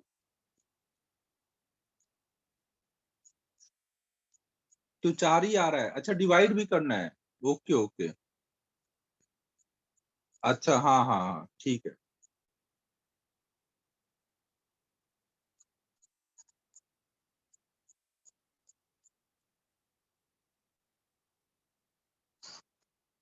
तो ये आ जाएगा ना, अब ये आ गया, तो अब आप हर एक रीडिंग में एब्सोल्यूट एरर निकालोगे। पहले रीडिंग का एब्सोल्यूट एरर कितना हो जाएगा? 10.3, और पहली रीडिंग थी 10.2,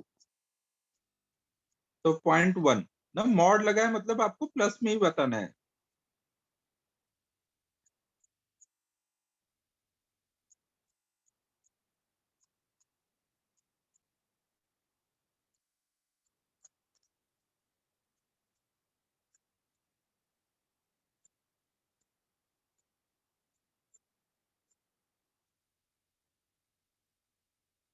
नहीं ये सब सेंटीमीटर में है।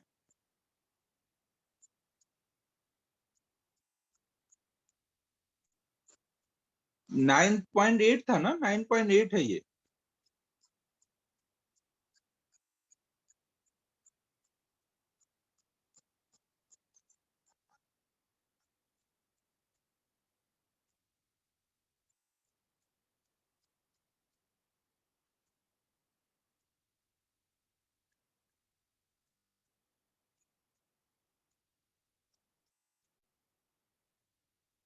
नहीं ये आ जाएगा। ये आने के बाद आप मीन एब्सोल्यूट एरर निकाल लो।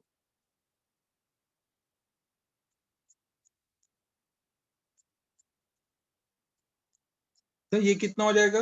ये बताओ भाई, डेल्टा एल की वैल्यू कितनी आई है? सबको ऐड करके डेल्टा एल की वैल्यू बताओ, एवरेज वैल्यू।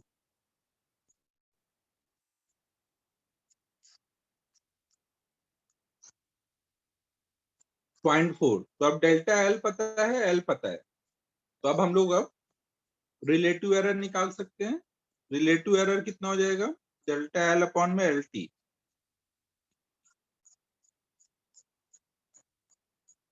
नहीं ये हमारा रिलेटिव एरर हो जाएगा। कितना हो जा रहा है ये?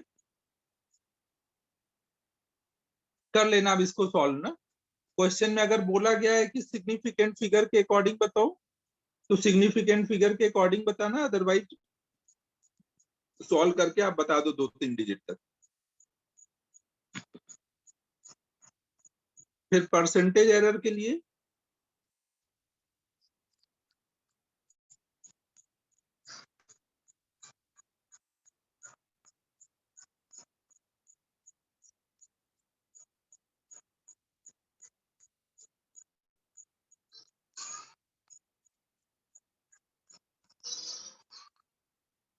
तो ये करीब 3.88% आ रहा है। तो आप ऐसे भी बता सकते हो परसेंटेज एरर, या राउंड ऑफ करके भी बता सकते हैं। आंसर में मेंशन रहता है ना, एरर वाले क्वेश्चन में आपको मेंशन किया जाएगा कि सिग्निफिकेंट फिगर को विद ड्यू रिस्पेक्ट आंसर बताइए। सिग्निफिकेंट फिगर का रिस्पेक्ट करते हुए आंसर बताइए, या फिर केवल आंसर बताइए, एरर के क्वेश्चन में दिया रहेगा उसी हिसाब से बताना।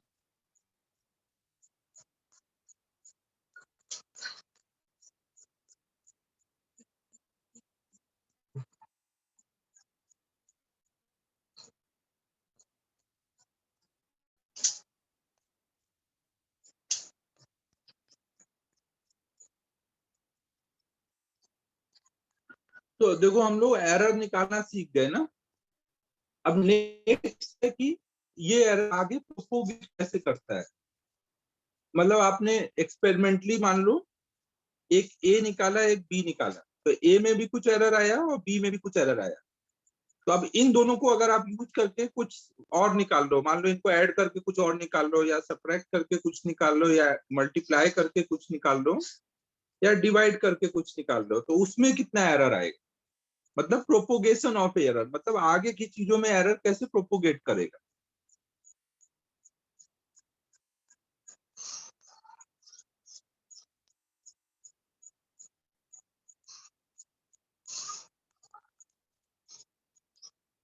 तो हम लोग सबसे पहले एडिशन में समझ रहे हैं कि एरर कैसे आगे प्रोपोगेट करता है।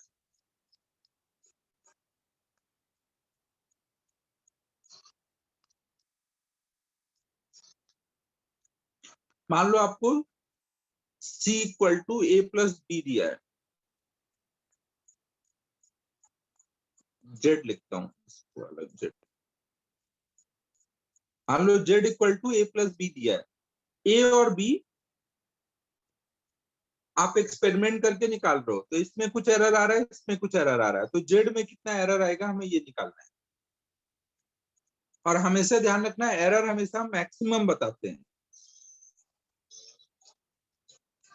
तो देखो जब हम a को एरर के साथ लिखेंगे, b को एरर के साथ लिखेंगे, तो इधर z को भी एरर के साथ लिखेंगे। तो हम यहाँ लिख देंगे a plus minus delta a plus b में एरर के साथ प्लस माइनस डेल्टा b, और इधर लिख देंगे z plus minus delta z। तो यहाँ आ जाएगा a plus b plus minus delta a plus minus delta b। यहाँ आ जाएगा z plus minus delta z।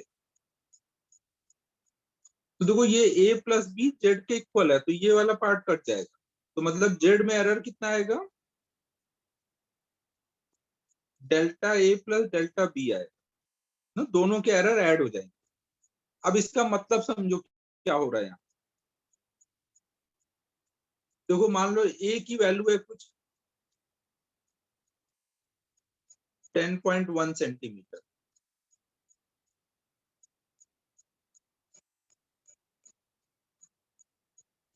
और इसमें एरर है कुछ 0.1 सेंटीमीटर। b है आपने कुछ निकाला 20.5 सेंटीमीटर, और मान लो इसमें एरर है कुछ 0.2 सेंटीमीटर। ठीक है बच्चों यहां तक।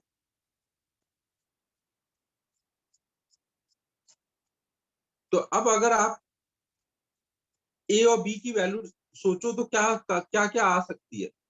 ए की वैल्यू आ सकती है 10.1 प्लस 0.1, 10.2 तक आ सकती है, या कम से कम 10.0 तक जा सकती है ना। ए की वैल्यू इन्हीं दो के बीच में रहेगी ना, और बी की वैल्यू 20.7 से लेकर के 20.3 तक आ सकती है। अब देखो यहां पर ये ए का रीडिंग अलग, ए को आपने अलग एक्सपेरिमेंटली निकाला है और बी को अलग एक्सपेरिमेंटली निकाला है। तो जिस टाइम पे ए की रीडिंग ज्यादा आ रही है उसी टाइम पे बी की भी वैल्यू ज्यादा है कि ऐसा कोई जरूरी तो है नहीं। दो अलग अलग एक्सपेरिमेंट कर रहे हो, किसी बार में एक के 5 बार आपने एक्सपेरिमेंट किया, किसी बार ये मिला, किसी बार ये मिला, किसी बार इनके बीच में वैल्यूज मिली। समझो मैक्सिमम इतना मिला, तो ए का एक्सपेरिमेंट अलग चल रहा है, बी को आपने अलग एक्सपेरिमेंटली निकाला। तो इनका मैक्सिमम वैल्यू और इसकी मैक्सिमम वैल्यू दोनों एक साथ आएगी ऐसा कोई जरूरी तो है नहीं, या दोनों एक साथ मिनिमम आएगी वो भी जरूरी नहीं है। इसके बीच में भी कुछ भी आता रहेगा, ये कुछ भी आता रहेगा। ठीक है समझो। तो जब इनको ऐड करोगे तो सी की वैल्यू मैक्सिमम कहां तक जाएगी, जब आप इन दोनों के मैक्सिमम ऐड करोगे तो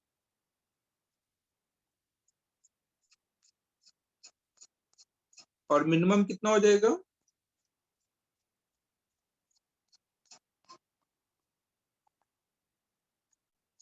इन दोनों को ऐड करोगे तो ये मिनिमम वैल्यू हो जाएगी। और एक्चुअल में सी की वैल्यू कितनी आनी थी? 10.1 प्लस 20.5 ना। ये इनको ऐड करोगे बिना एरर के साथ, तो उसको आप सी की ट्रू वैल्यू बताओगे।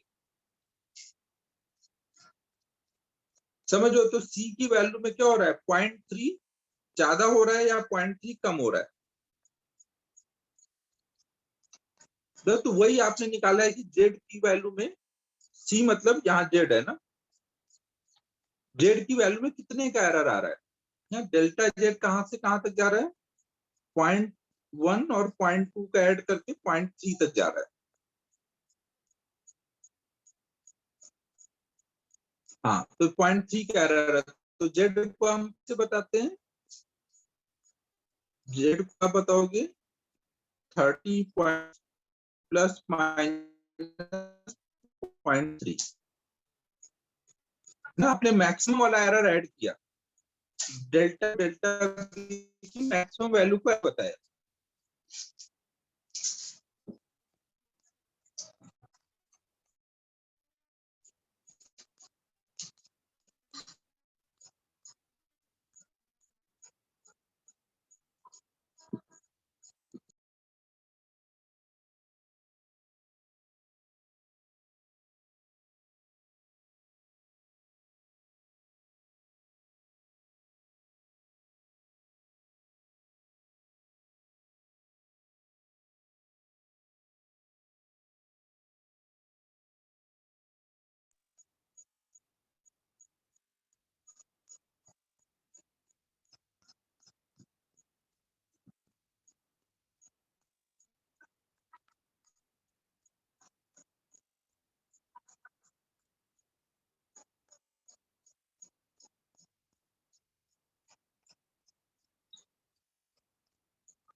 देखो, यहाँ पे ये मत समझना कि जब इसका प्लस माइनस लिखा है, इसका प्लस माइनस लिखा है, तो दोनों के प्लस एक साथ आएंगे या दोनों के माइनस एक साथ आएंगे ना। प्लस माइनस बस ये बता रहे हैं कि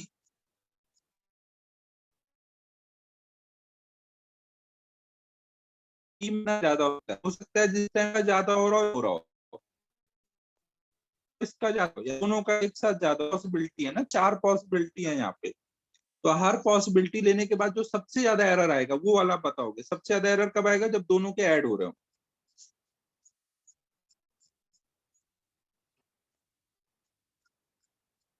हेलो, लैग आने लगा।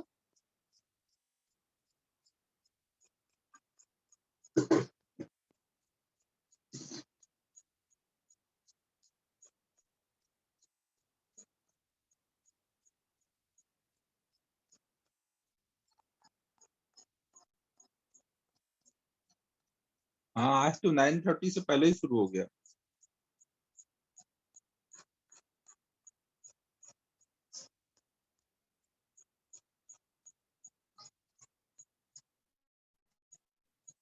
लिखो बच्चों जल्दी।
तो देखो हमने क्या समझ लिया कि अगर z equal to a plus b है,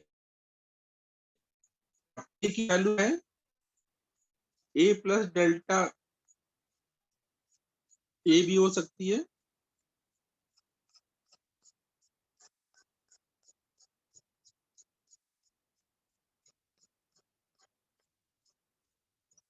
या a माइनस डेल्टा a भी हो सकती है, और b की value b plus delta b तक जा सकती है, या फिर b माइनस डेल्टा b तक।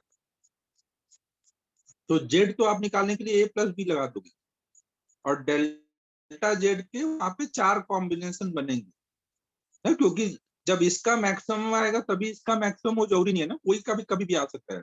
तो कभी डेल्टा ए जेड में एरर कितना कितना आ सकता है, बी डेल्टा बी,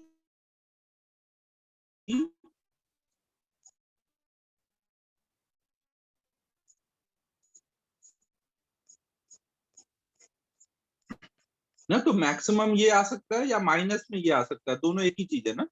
तो इसलिए हम लोग हमेशा मैक्सिमम वाला एरर बताते हैं। ठीक है बच्चों,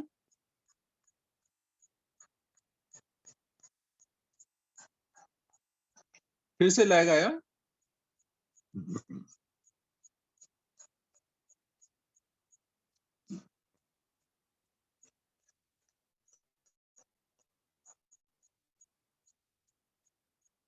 जैसे मान लो एक प्रॉब्लम देता हूँ, मान लो जब आप दो रेसिस्टेंस को सीरीज आगे ऐसे पढ़ोगे, फॉर्मूला होता है R1 की वैल्यू है 10.2 प्लस माइनस 0.1 ओम, और R2 की वैल्यू है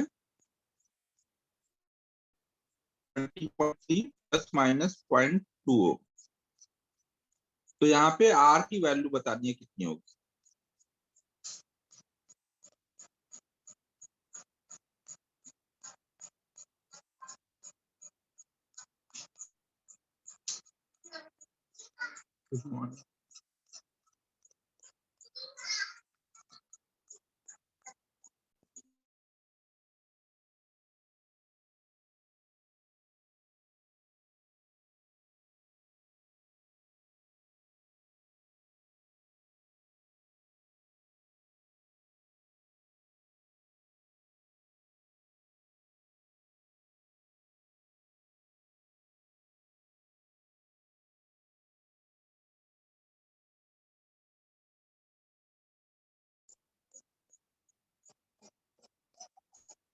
तो हम लोग यहाँ पे क्या क्या कर लेंगे, पहले R निकालेंगे। R निकालने के लिए R1 और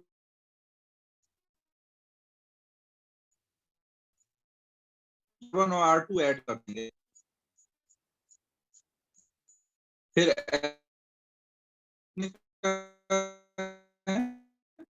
पॉइंट कैसे बताएंगे, 3.5 प्लस माइनस।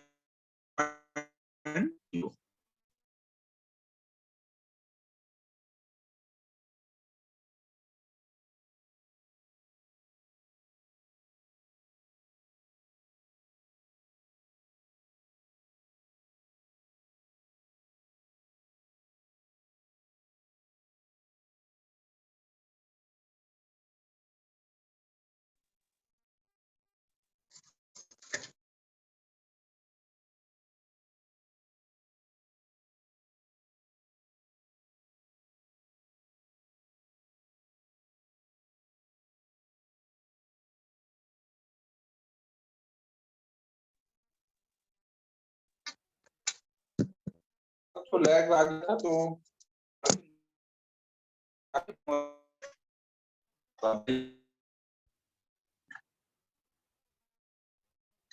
तो ये एडिशन के टाइम में कैसे करना है सबको क्लियर है।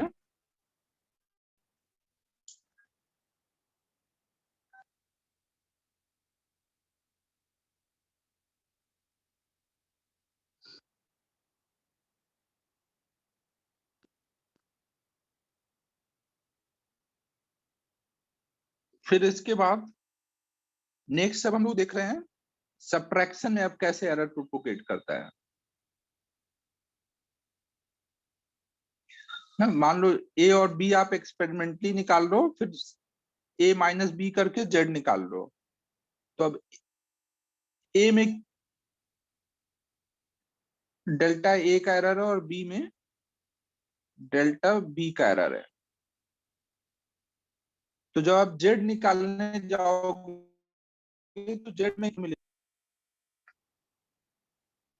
डेल्टा जेड में क्या क्या मिलेगा जब आप इनको सब्ट्रैक्ट करोगे।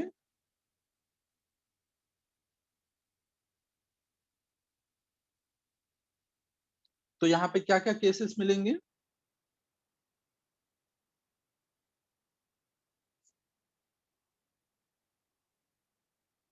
जब आप यहाँ पे ए और बी को एरर के साथ डालोगे तो इधर जेड को भी एरर के साथ लिख दोगे, तो आप ऐसे लिख दोगे।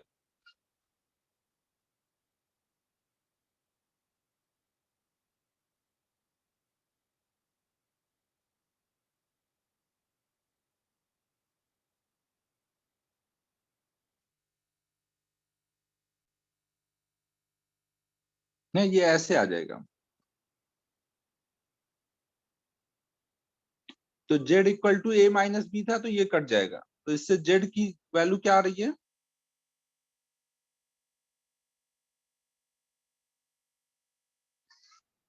ना ऐसे आ रही है ना। अब देखो इसका सेंस समझो ना, इसमें ये नहीं है कि इधर प्लस आएगा तो इधर माइनस आएगा ना, या यहाँ माइनस आएगा तो यहाँ प्लस। यहाँ पे ये कभी भी आ सकता है, ये कभी भी आ सकता है ना। हो सकता है जब ए की वैल्यू बड़ी हो तभी बी की भी वैल्यू बड़ी हो जाए ना, क्योंकि दोनों अलग अलग एक्सपेरिमेंट है ना। तो यहाँ पे भी जेड के 4 केसेस बनेंगे अब डेल्टा जेड के, जब दोनों ऐड हो रहे हो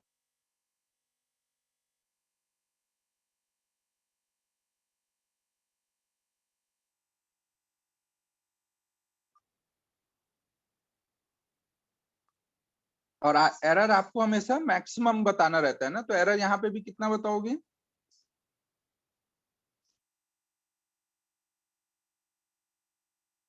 है मैक्सिमम करके बताओगे ना। मैग्नीट्यूड अगर केवल देखोगे तो delta A plus delta B लिखोगे।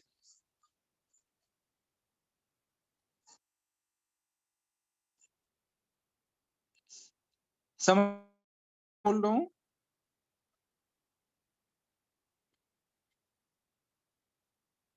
चाहे एडिशन हो या सब्ट्रैक्शन, जो एरर होगा वो हमेशा ऐड हो जाएगा। तो जैसे इस पे एग्जांपल कर लेते हैं।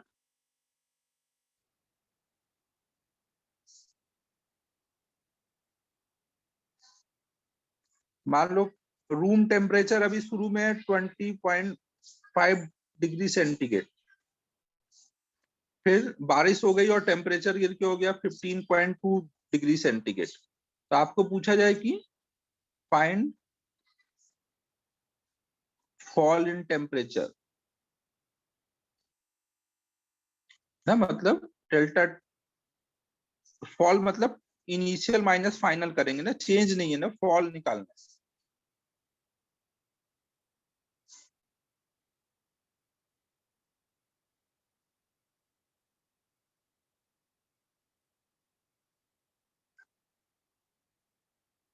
फॉल इन टेम्परेचर को मान लो बस T से लिख देता हूँ।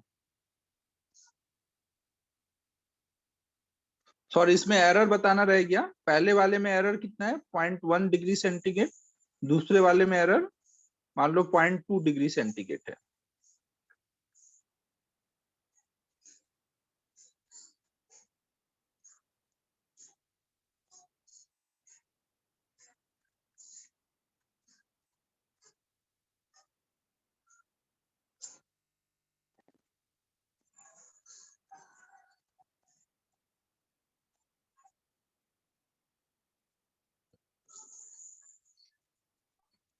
तो सबसे पहले आप फॉल इन टेम्परेचर के लिए T1 माइनस T2 कर लोगे, 20.5 माइनस 15.2, तो 5.3 डिग्री सेंटीग्रेड का टेम्परेचर फॉल हुआ है। और एरर कितना आएगा उसमें, तो दोनों एरर ऐड कर लोगे ना। सब्ट्रैक्शन हो या एडिशन, एरर हमेशा ऐड होंगे। तो फाइनल टेम्परेचर क्या बताओगे? Fall in temperature 5.3 plus minus 0.3 degree centigrade.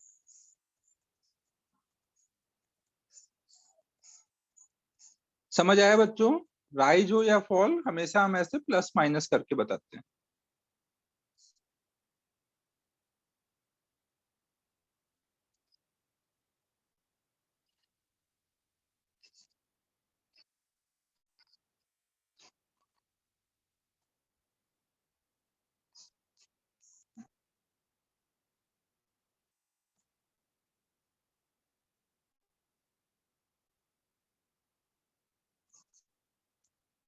ये नोट हो गया होगा।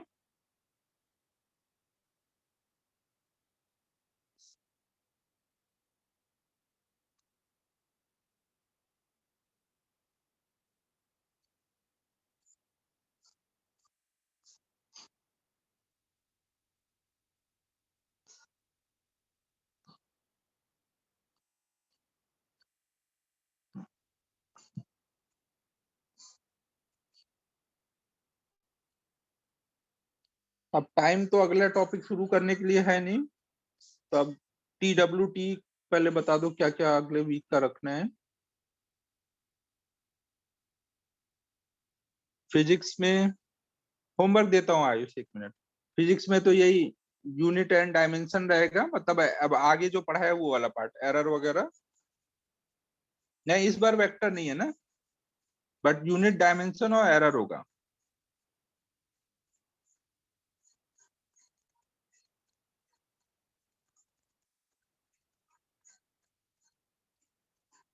फिर नेक्स्ट अब हम लोग देख रहे हैं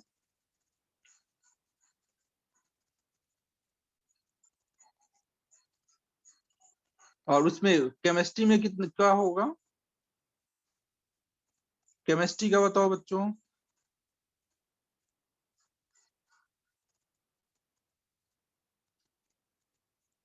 लास्ट वीक भी वही हुआ था ना, पीरियोडिक प्रॉपर्टी और IUPAC।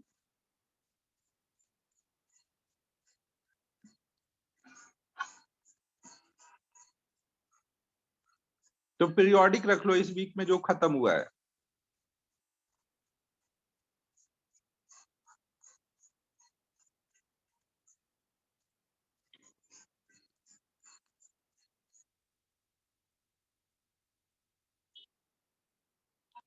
तो मैथ में फिर वही रखो, ट्रिगो ही रखो, लास्ट वीक भी ट्रिगो ही था ना।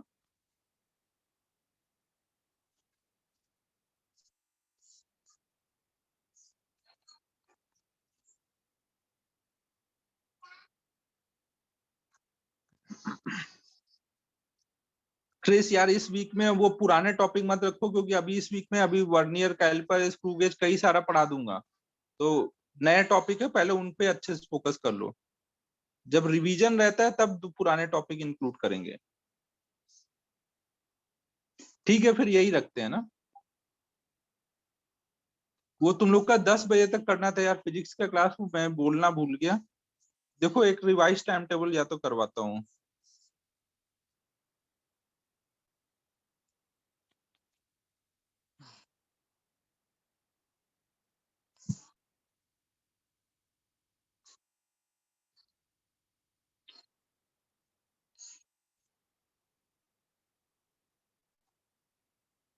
हाँ हाँ वो करना था, मैं भूलना ही भूल गया यार। तो देखो अब रिवाइज टाइम टेबल डलवाऊंगा आज ना।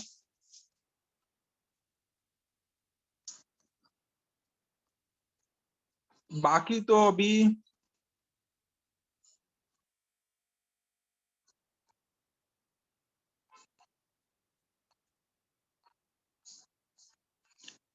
ठीक है बच्चों, फिर अब होमवर्क दे देता हूँ ना। 2 मिनट रुको ना, होमवर्क देता हूँ।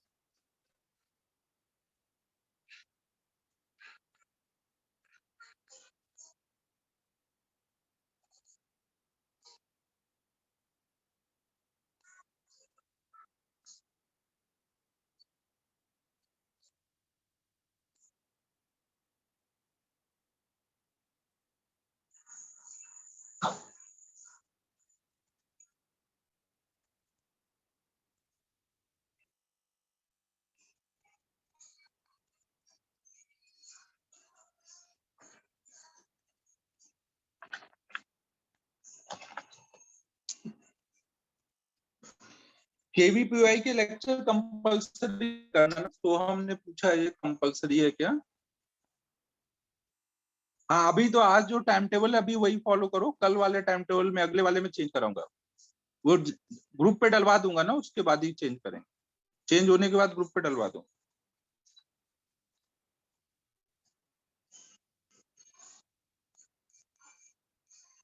ये आयुष बोल रहा है इस वीक में टेस्ट नहीं रखने को, फ्रेंडशिप डे है तो इसको मिलने जाना है कहीं पर, पता नहीं क्या ये फ्रेंडशिप मनाने जा रहा है। आयुष पवार ना फ्रेंडशिप डे को बहुत सीरियसली लेके चल रहा है।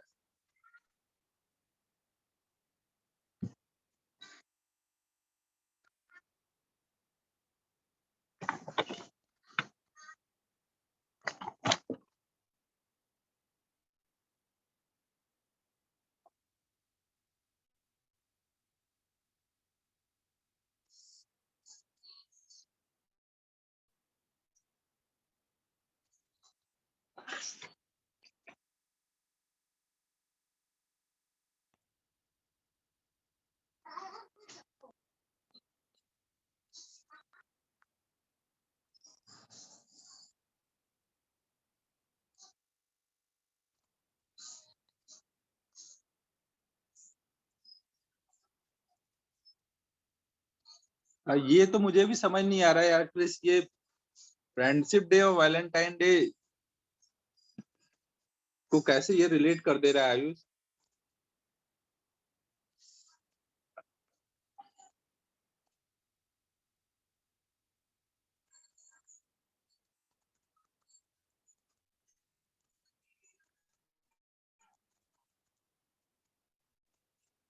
इंटेक्स 2 तो ये शायद दिया था ना मैंने।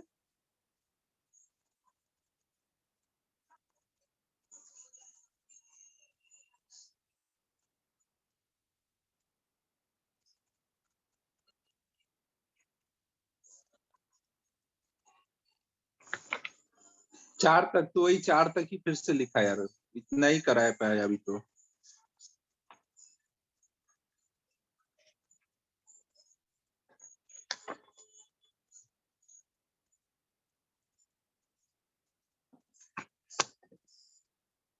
बस इलुस्ट्रेशन दिया है और फिर थोड़े बहुत एक्सरसाइज 1 से दे देता हूँ।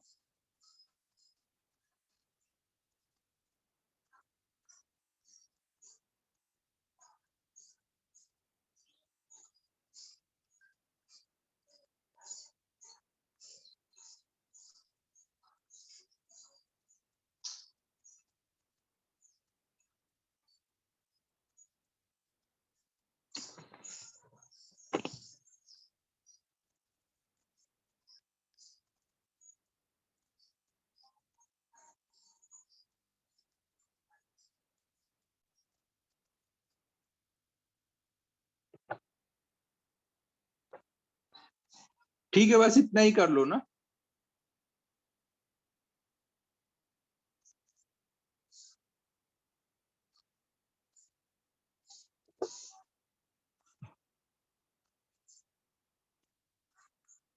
ठीक है बच्चों, फिर क्लोज कर रहा हूँ।